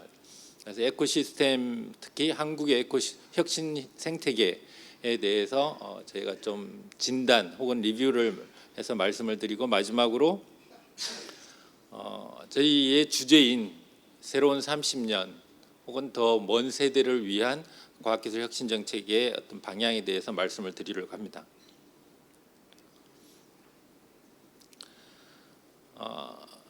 사실 혁신과 관련해서 가장 중요한 게 저희가 봐야 될 게 이제 경제 측면이 되겠죠. 근데 최근에 우리나라의 경제 상황을 보면은 그림에서 보시다시피 총 요소 경제 성장률 자체도 저하되고 있지만 저하된 상태에서 유지가 되고 있고 총 요소 생산성도 떨어지고 있습니다. 그다음에 지난 한 10년간 2005년부터 2015년까지 한국의 대표적인 수출 제품들을 보면은 약간의 순위 변동만 있을 뿐 사실은 10개의 품목이 변화가 없습니다. 이 두 가지를 묶어서 같이 생각한다면은 결국은 이런 경제 위기는 어떤 새로운 혁신, 획기적인 혁신의 기반으로 한 성장 동력을 발굴하지 못하고 있다. 그로 인해서 지금 우리나라가 이런 경제 위기를 겪고 있다. 이렇게 볼 수 있을 것 같습니다. 사회적인 측면에서도 잘 아시다시피 OECD 국가 중에 가장 낮은 출산율 그리고 가장 높은 자살률 이런 여러 가지 사회적 갈등 문제가 있고요. 또 어떤 부의 갈등, 그다음에 지역 간 갈등, 대기업과 중소기업 간의 갈등 이런 여러 가지 세대 간 혹은 계층 간 이런 여러 가지 갈등 문제가 사회적인 이슈로 제기가 되고 있습니다. 또 한편으로는 최근에 사실 어제 우리나라 이제 새로운 정부가 들어섰습니다. 그 전에 헌정사상 초유의 사태를 맞이했고 또 촛불 민주주의라는 이런 어떤 변화를 겪으면서 어떤 정치적인 문제에 있어서도 굉장히 위기 상황을 겪고 있습니다. 그렇지만 지금 새로운 정부가 들어섰기 때문에 빠른 시간 내에 안정되지 않을까 또 기대를 하고 있습니다. 그럼에도 불구하고 우리나라는 북한의 위협이라는 어떤 환경적인 위험 요소가 계속 존재하고 있고 주변 국가들과의 외교적인 갈등 문제도 여전히 풀어야 할 숙제입니다. 다시 말해서 이런 경제, 사회 그리고 정치적인 측면에서 우리는 리셋 코리아, 그러니까 새로운 완전히 탈바꿈할 수 있는 그런 변화가 필요하다라고 말씀드릴 수가 있겠습니다. 과학기술 부분만 우리가 들여다본다 하더라도 비슷한 위기 혹은 전환의 필요성을 느낄 수가 있습니다. 우리나라는 GDP 대비 R&D 투자로 보면은 세계에서 가장 높은 국가 중에 하나입니다. 물론 이스라엘이 있긴 하지만 이스라엘에서 국방 부분을 뺀다면은 실질적으로는 우리나라가 가장 높고요. 그래서 왼쪽 축을 보시면은 지난 한 20년 이상 우리나라의 R&D 투자가 얼마나 빠르게 증가해 왔는지를 볼 수 있습니다. 물론 최근 몇 년간 정부 R&D 투자가 정체 혹은 거의 아주 조금씩 증가세에 있습니다만은 과거 한 10년, 20년간 보면은 굉장히 빠른 증가를 해왔습니다.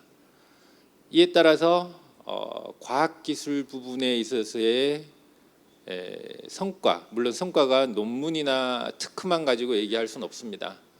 그렇긴 하지만 우리가 우선은 논문이나 특허를 보면은 그 성장세가 2000년대까지는 R&D 투자 증가와 함께 계속해서 성장을 하다가 2000년대 초반 이후에 보면은 정체되거나 혹은 일부 조금 감소하거나 그런 현상을 볼 수가 있습니다.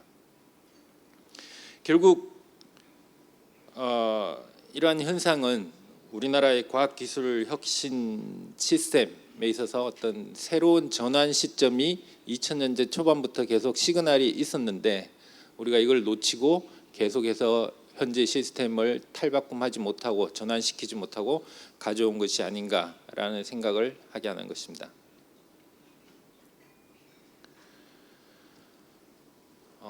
이런 전체적인 우리나라 혁신 생태계 혹은 혁신 정책에서의 변화 방향을 찾기 위해서 생태계 측면에서의 관점을 한번 도입을 해봤습니다.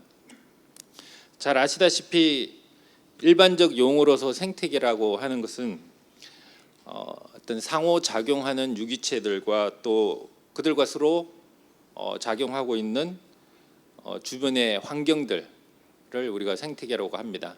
특히 이런 생태계의 환경이 그 서로 유기체적으로 연결을 하면서 다른 시스템과는 분리되어서 운영될 수 있는 그런 체계를 생태계라고 부를 수 있을 것 같습니다.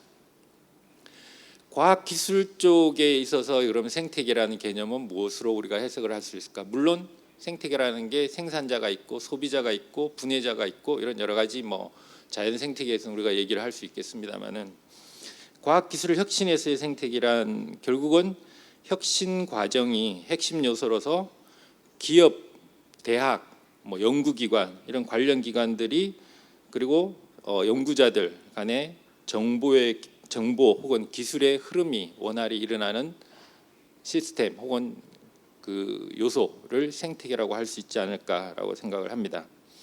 결국 혁신이라는 것은 이 생태계 내에서 어떤 아이디어가 시장에서의 공정이나 제품, 서비스로 전환되기 위해서 필요한 상호작용이 혁신이라고 볼 수 있을 것 같습니다.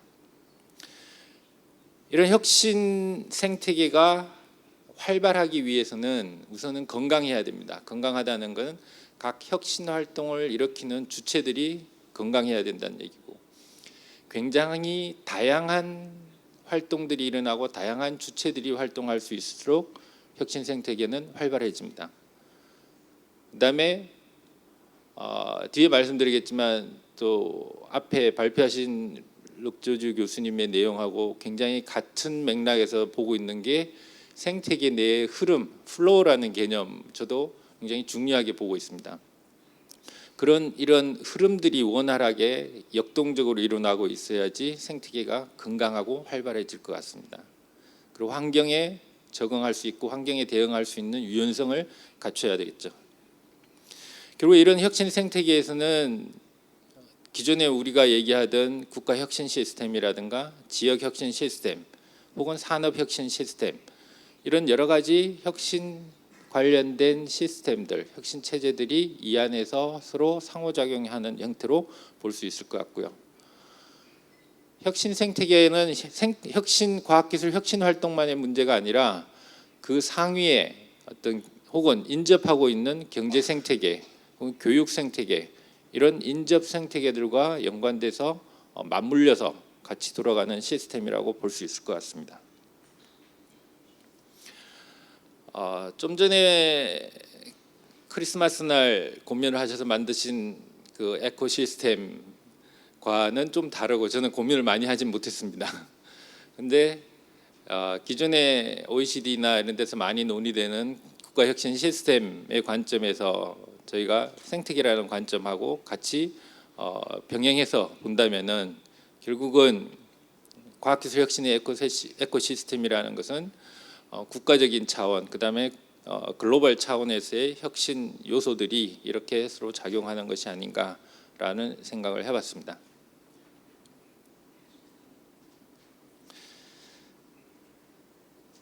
우리나라의 문제로 돌아와서 이런 생태계 관점에서 우리나라의 혁신 활동들을 한번 되돌아봐야 되겠다라는 차원에서 가능하면은 우리가 객관적인 자료, 객관적인 데이터로 볼 수 있는 부분들을 좀 찾아봤습니다. 그래서 지금 글씨가 좀 작습니다만은 크게 보면은 지식의 창출, 그러니까 혁신 생태계에서 지식이 만들어지고 전파되고 확산되고 활용되는 이런 과정을 생태계라고 봤을 때 지식이 창출되는 부분, 그다음에 지식이 서로 이전되고 활용되는 부분, 이렇게 두 개로 나누어서 한번 봤습니다. 그래서 정확하게 매치되는지는 모르겠습니다만 저희들이 이런 내용들을 좀 볼 수 있는 지표들을 통해서 보면은 일단은 지식 창출을 위한 투자 측면에서는 앞에서도 말씀드렸듯이 우리나라는 굉장히 세계 선두권에 있습니다. 2014년 기준으로 GDP 대비 4.29%의 지금 R&D 투자를 하고 있고요. 그다음에 인력 측면, 그러니까 연구 인력 측면에서도 우리나라는 OECD에서 5번째로 높은 국가에 해당이 됩니다. 이렇듯 투자 측면에서 우리나라는 높은 수준에 이르렀으나 다른 방면, 그러니까 투자의 규모 측면보다는 다른 측면에서 들여다보면은 투자의 밸런스, 균형 문제라든가 투자의 포트폴리오라는 측면에서 보면은 몇 가지 지적될 부분들이 있습니다.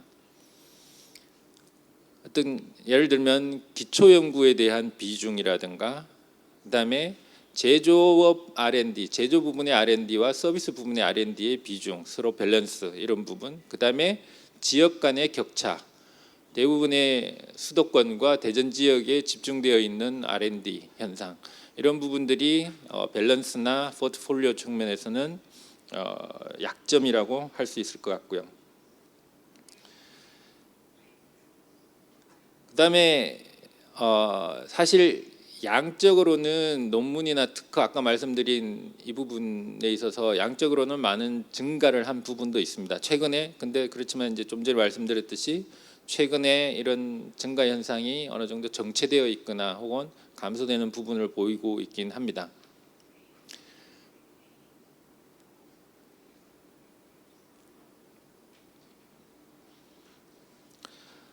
이런 지식의 창출과 관련된 투자 측면과는 반대로 지식의 흐름이라든가 지식의 이전, 확산 혹은 지식의 활용 측면에서 보면은 우리나라는 상당한 문제점들을 노출하고 있습니다. 예를 들어 협동 연구만 보더라도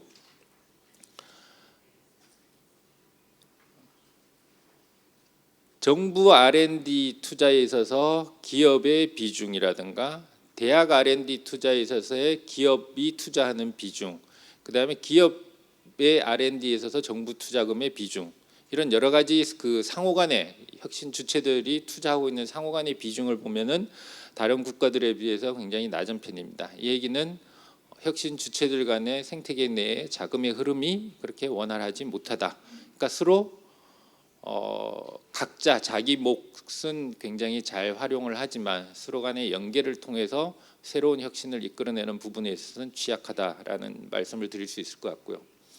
또 하나는 글로벌 활동입니다. 뒤에 제가 진단하는 부분에 있어서 나오는 중요한 원인 중에 하나, 이유 중에 하나이기도 합니다만은 한국이 이 R&D 활동에 있어서 외국으로부터 받는 자금의 비중, 그다음에 외국 연구자들이 한국에서 활동하고 있는 비율, 또 반대로 한국의 연구자들이 외국의 랩이나 이런 데 가서 활동하고 있는 비율, 이런 부분에 있어서 보면은 굉장히 낮습니다. 사실 여기 이제 일본도 오셨고 중국도 오셨지만 아시아 3개 국가들이 이 부분에 있어서는 상당히 낮은 편이긴 합니다. 그중에서 특히 한국도 굉장히 낮은 편입니다. 그러니까 R&D 혹은 과학기술 혁신 활동에 있어서 글로벌화가 굉장히 진전되지 못하고 있다라는 말씀을 드릴 수 있을 것 같고요. 혁신 생태계 내의 주체들 간에 있어서의 흐름도 그렇게 원활한 편은 아닙니다. 그래서 공공연구기관, 대표적으로 뭐 출연연구기관이 되겠지만 출연연구기관의 기술 이전 비율이 약 39.3%를 지금 보이고 있고요. 대학에서의 기술 이전율 역시 25.4%인데 미국이나 일본에 비해서는 낮은 수준입니다. 결국 그 지금까지 말씀드린 내용들을 요약해서 말씀드린다면은 혁신 생태계 내에서 지식의 창출, 그다음에 연계 및 확산이라는 차원에서 보면 지식의 창출 부분에서는 한국이 굉장한 성과를 어느 정도 성과를 거두었지만 지식의 연계나 확산, 활용 부분에 있어서는 미흡한 부분이 있다, 이렇게 말씀을 드릴 수가 있을 것 같습니다.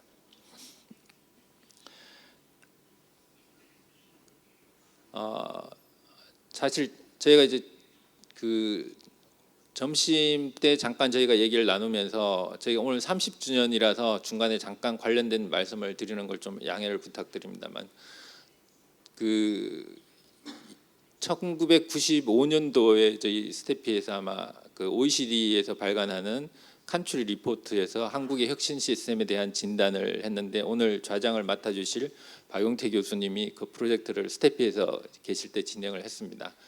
지금 제가 왜 그 말씀 드리냐면은 그 OECD에서 이렇게 해서 그 주기적으로 칸츄리 리포트가 나오는데 그 리포트에 담긴 한국의 혁신 정책에 대한 리뷰 결과를 보면은 지금까지 말씀드린 내용들과 거의 유사하게 나타나 있습니다.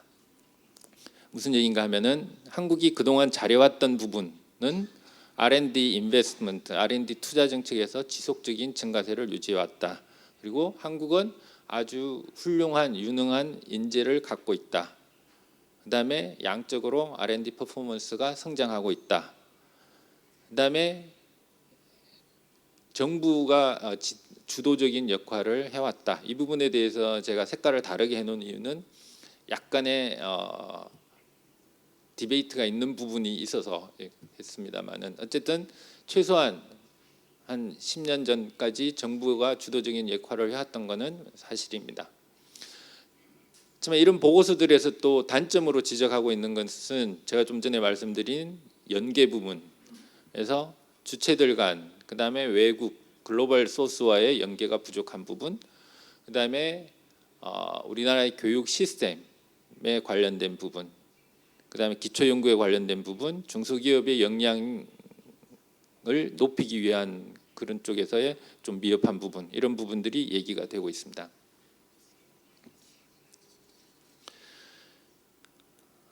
이런 원인들을 일종의 문제 체계, 프로블럼 트리 같은 형태로 정리를 한번 해봤습니다.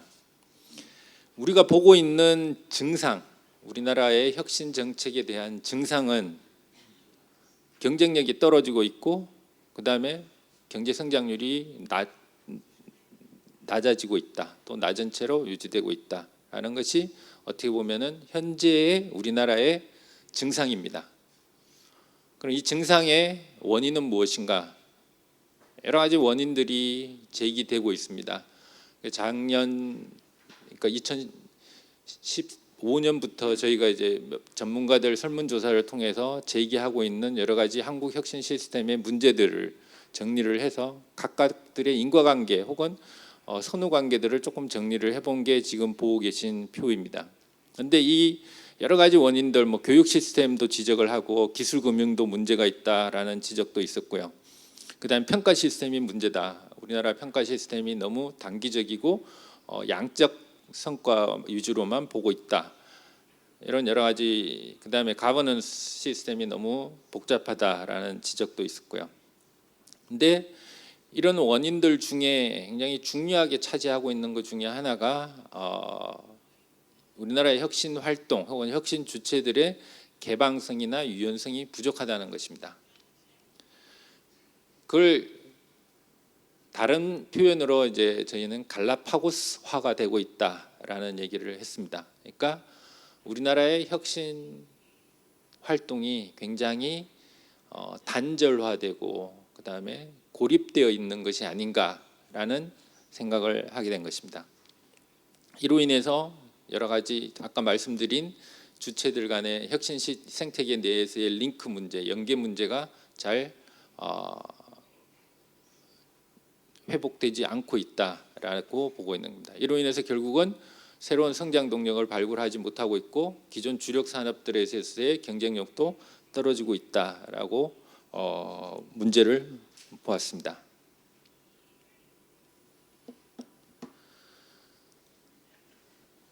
그래서 이제 생각해 본 것이 이제 좀 전에 제가 말씀드린 대로 혁신 생태계에서의 이런 문제들이 발생하는 것은 결국 이 안에서의 뭔가 원활한 흐름이 필요한데 그 흐름이 잘 일어나고 있지 않다라는 겁니다.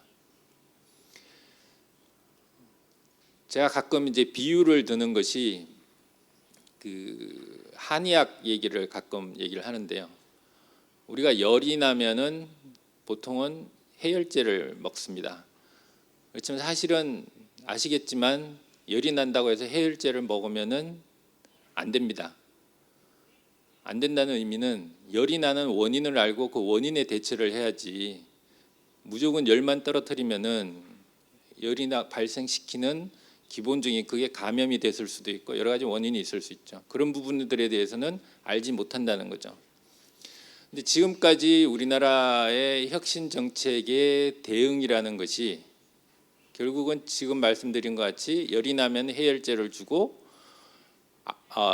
통증이 있으면 진통제를 주고 이런 식의 대응이 아니었느냐라는 거죠. 그러면은 더 근본적인 대응은 무엇인가? 한의학에서 얘기하는 듯이 체질을 바꿔야 되는 거죠. 통역하시는 분이 어떻게 하실지 모르겠는데 조금 한의학에서는 기라는 걸 얘기를 하죠. 사람의 몸에 기가 있기 때문에 이 기의 흐름이 잘 흘러야지 사람이 건강하고 병이 안 걸린다는 겁니다. 그래서 어떤 신체적인 질병 증상이 나타나지만 전혀 다른 처방을 하거나 다른 치유를 하기도 합니다.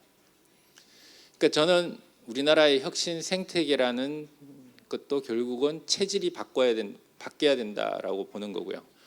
이 체질을 바꾸기 위해서는 결국은 혁신 생태계 내에 대학, 출연연, 기업 이 세 주체들 간의 돈과 사람과 지식이 잘 흐를 수 있는, 그러니까 기가 잘 흐를 수 있는 생태계로 만들어줘야지 우리나라 혁신 생태계가 건강해지고 활발해질 수 있다라고 생각을 하는 것입니다.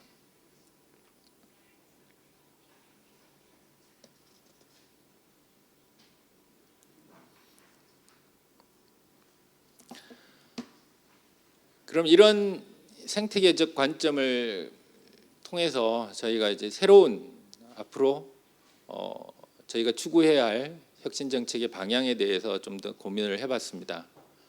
그 전에 저희가 기존에 지금 다른 나라들은 그러면은 혁신 정책에서 어떤 트렌드를 보이고 있나라는 걸 좀 리뷰를 해봤고요. 거기에는 글로벌라이제이션이라는 부분이 있고 혁신 활동이 지속 가능한 성장에 대한 기여 부분에 대해서 관심이 많아지고 있고, 그다음에 사회적 이슈에 대한 과학기술의 역할이 점차 강조되고 있고, 과학기술 4차 산업혁명과 같은 새로운 신기술에 의한 등장이 굉장히 빨라지고 있다라는 부분들이 글로벌 트렌드로 저희가 정리를 할 수 있었습니다.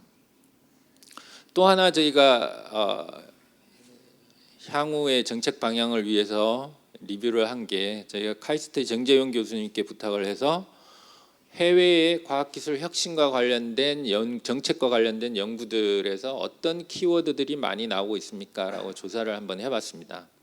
그래서 종합적으로 정리를 한 내용이 여기 나와 있듯이 과학기술과 경제 그리고 사회의 삼각대라는 용어로 종합을 했습니다.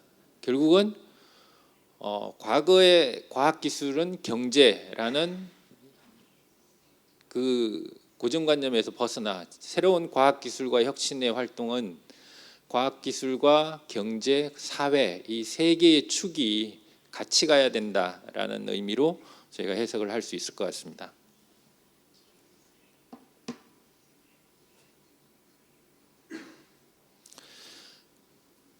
그래서 저희가 생각하는 그 새로운 과학기술 혁신 정책의 지향점이라 그럴까요? 지향점은 이코노믹 그로스가 아니라 서스테이너블 그로스로 보는 것이 좋겠다. 그러니까 홀리스틱 뷰가 필요하다.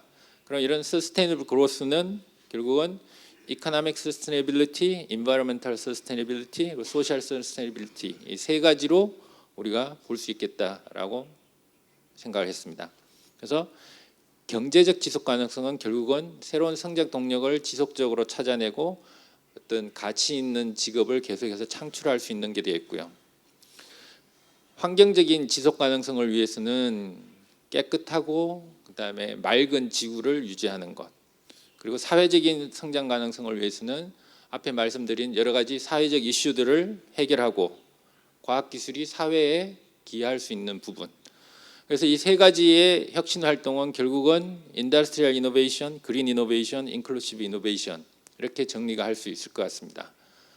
사실은 이제 제가 조금 더 고민을 하는 것은 경제 지속 가능성을 위한 혁신은 블루 이노베이션, 블루 오션을 찾기 위한 블루 이노베이션, 인바이러멘탈 서스테이너빌리티는 그린 이노베이션 이렇게 할 수 있을 것 같더라고요. 근데 소셜 사회적 지속 가능성을 위한 혁신을 그러면 어떤 색을 붙일까? 이 부분은 제가 좀 더 고민을 해야 될 것 같은데 화이트 이노베이션이라고 하면 어떨까라는 생각은 해봤습니다. 이 흰색이 갖고 있는 의미를 조금 더 봐야 되겠습니다만은. 그래서 저희가 생각하는 그 새로운 지향점과 관련된 과학기술 혁신 정책은 그 목표 자체가 경제 성장이 아니라 경제적 환경적 사회적 지속 가능성을 포함한 퀄리티 그로스가 돼야 되겠다라는 거고요. 여기에는 기업, 대학 출연연뿐만 아니라 사회적 기업 그리고 시민단체 등이 모두 포함된다라는 거고, 과학기술뿐만 아니라 사회, 제도 혁신까지 포함한 영역이 과학기술 혁신 정책의 영역이 돼야 될 거다라는 거고요.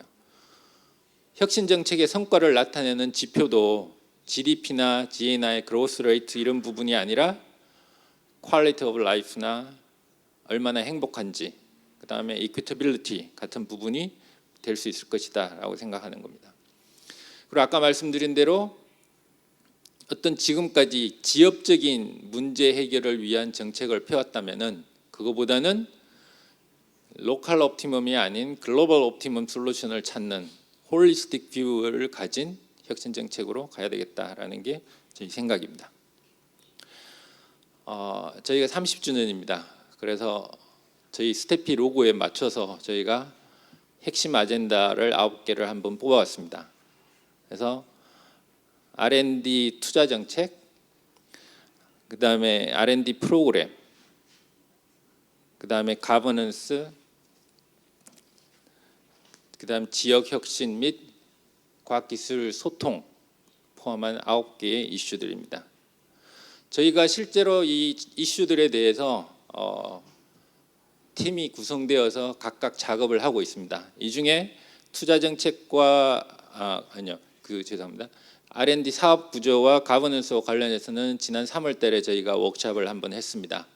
그리고 나머지 주제들에 대해서도 저희가 5월 말에 예정돼 있고 계속해서 상반기 중에 다른 주제들에 대해서 공개 세미나나 워크숍을 통해서 저희가 지금 연구하고 있는 부분을 발표를 하려고 합니다. 뒤에 있는 내용은 사실은 프로시딩에는 들어가 있지 않는데 저희가 지금 하고 작업 중인 내용이라서 저희가 프로시딩에는 담지 않고 저희가 고민하고 있는 부분만 말씀을 드리도록 하겠습니다. R&D 투자 정책과 관련해서는 지금 전체적으로 저성장 경제 기조에서 과연 R&D 투자가 경기 순응적으로 갈 거냐 역행적으로 갈 거냐라는 고민을 하고 있고요. 결국은 투자 규모의 증대는 힘들다고 보면은 R&D 투자 정책의 방향은 효율성과 효과성 쪽에 초점이 맞춰질 것이다 라는 거고요.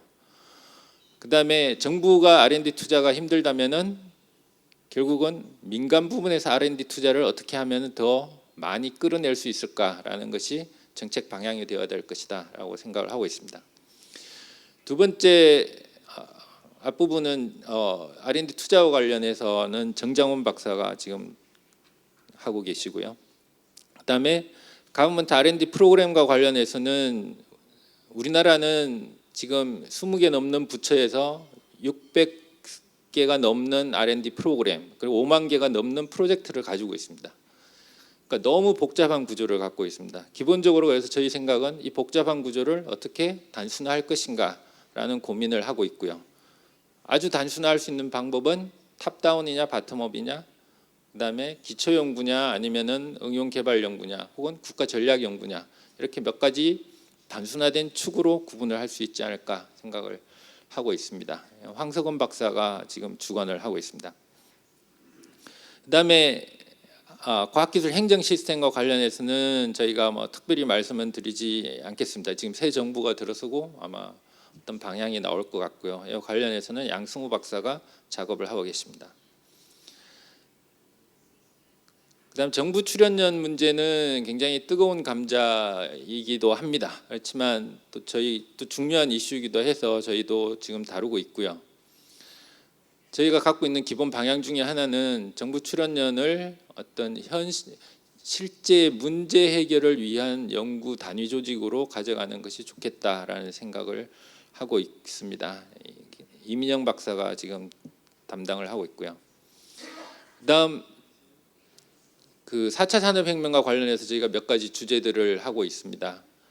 그 중에 하나가 산업 구조를 어떻게 변화시킬 것인가. 결국은 4차 새로운 신기술의 동력이 어떤 게 될 것이고 이 동력이 사회 산업 구조에 어떤 영향을 미칠 것이냐라는 겁니다. 기본적인 생각 중에 하나는 우리나라가 갖고 있는 제조 부분에서의 그 능력을 바탕으로 해서 새로운 비즈니스 모델을 창출할 수 있는 능력이 필요하다라는 데 일단 저희가 갖고 있는 생각입니다. 그다음에 이 부분은 산업혁신본부 김석관 박사가 하고 계시고요. 그다음은 4차 산업혁명과 관련해서 기업가 정신이 굉장히 중요한 키워드로 등장하고 있고 이 기업가 정신 부분에 있어서 결국은 국가 경제 전체가 어떤 기업가 정신을 기반으로 한 경제 체제로 바뀌는 것이 필요하다라는 기본 방향 생각을 갖고 있고 그것도 어떤 기업 중심의 기업가 정신뿐만 아니라 앞으로는 개인의 기업가 정신도 굉장히 중요한 이슈로 부각될 것으로 보고 있습니다. 혁신기업센터의 김선우 박사 팀이 지금 작업을 하고 있습니다. 그리고 일자리 문제와 관련된 부분들을 홍승민 박사 팀에서 하고 있고요. 이 일자리와 관련된 부분은 여러 가지 다른 그 의견들이 나오기 때문에 답을 드리기는 어렵습니다. 근데 한 가지 저희가 생각하고 있는 것은 우리나라는 대졸 사원과 고졸 사원의 하는 일에 있어서 직무 숙련도의 차이가 크지 않다라는 겁니다. 이런 그 잡 마켓일수록 어떤 새로운 신기술이 등장했을 때에 직업이 대체되는 쇼크는 더 클 것이다라고 보고 그에 대한 단계적인 대응이 필요하다라고 보고 있고요. 지역 문제 역시 굉장히 중요한 이슈로 부각될 것으로 보고 있고, 특히 지역의 혁신 정책이 지금까지는 중앙 정부가 주도하는 공급 중심의 지역 혁신 정책이었다면은 이제는 지역의 문제를 해결할 수 있는 말 그대로 지역을 위한 지역 혁신 정책으로 옮겨가야 되겠다. 거기에선 대학의 역할이 굉장히 중요하다라고 저희가 생각을 하고 있고, 이 부분 김형주 박사 팀에서 준비를 하고 있습니다. 마지막으로 저희가 그 최근에 우리나라의 전체적인 어떤 상황 변화를 보면서 과학기술계에 있어서도 왜 정부와 과학기술자 사회들의 갈등이 생길까, 또 혹은 과학기술자 내에서 또 그룹 간의 갈등이 생길까, 이런 부분들에 대해서 과학기술계에서의 소통과 화합이라는 주제로 고민을 좀 하고 있습니다. 홍성주 박사가 많이 고민을 하고 있는데요. 그래서 이와 관련해서 한 가지 반가운 사실은 새로 들어서는 정부가 이런 부분에 있어서 많은 관심을 갖고 있는 정부이기 때문에 앞으로 과학기술계에서의 소통과 화합 문제에 있어서도 많은 진보가 있지 않을까라는 기대를 하고 있습니다. 예, 이상으로 저희 발표는 마치도록 하겠습니다. 감사합니다. Thank you very much once again, and also thank you very much for all participants to pay your attention to all lectures. And after coffee break for about 20 minutes, we'll start the discussion session, and I cordially ask you to put the questionnaire on your table. Our staff will collect them. So please enjoy your finger food and coffee at the lobby. Thank you very much.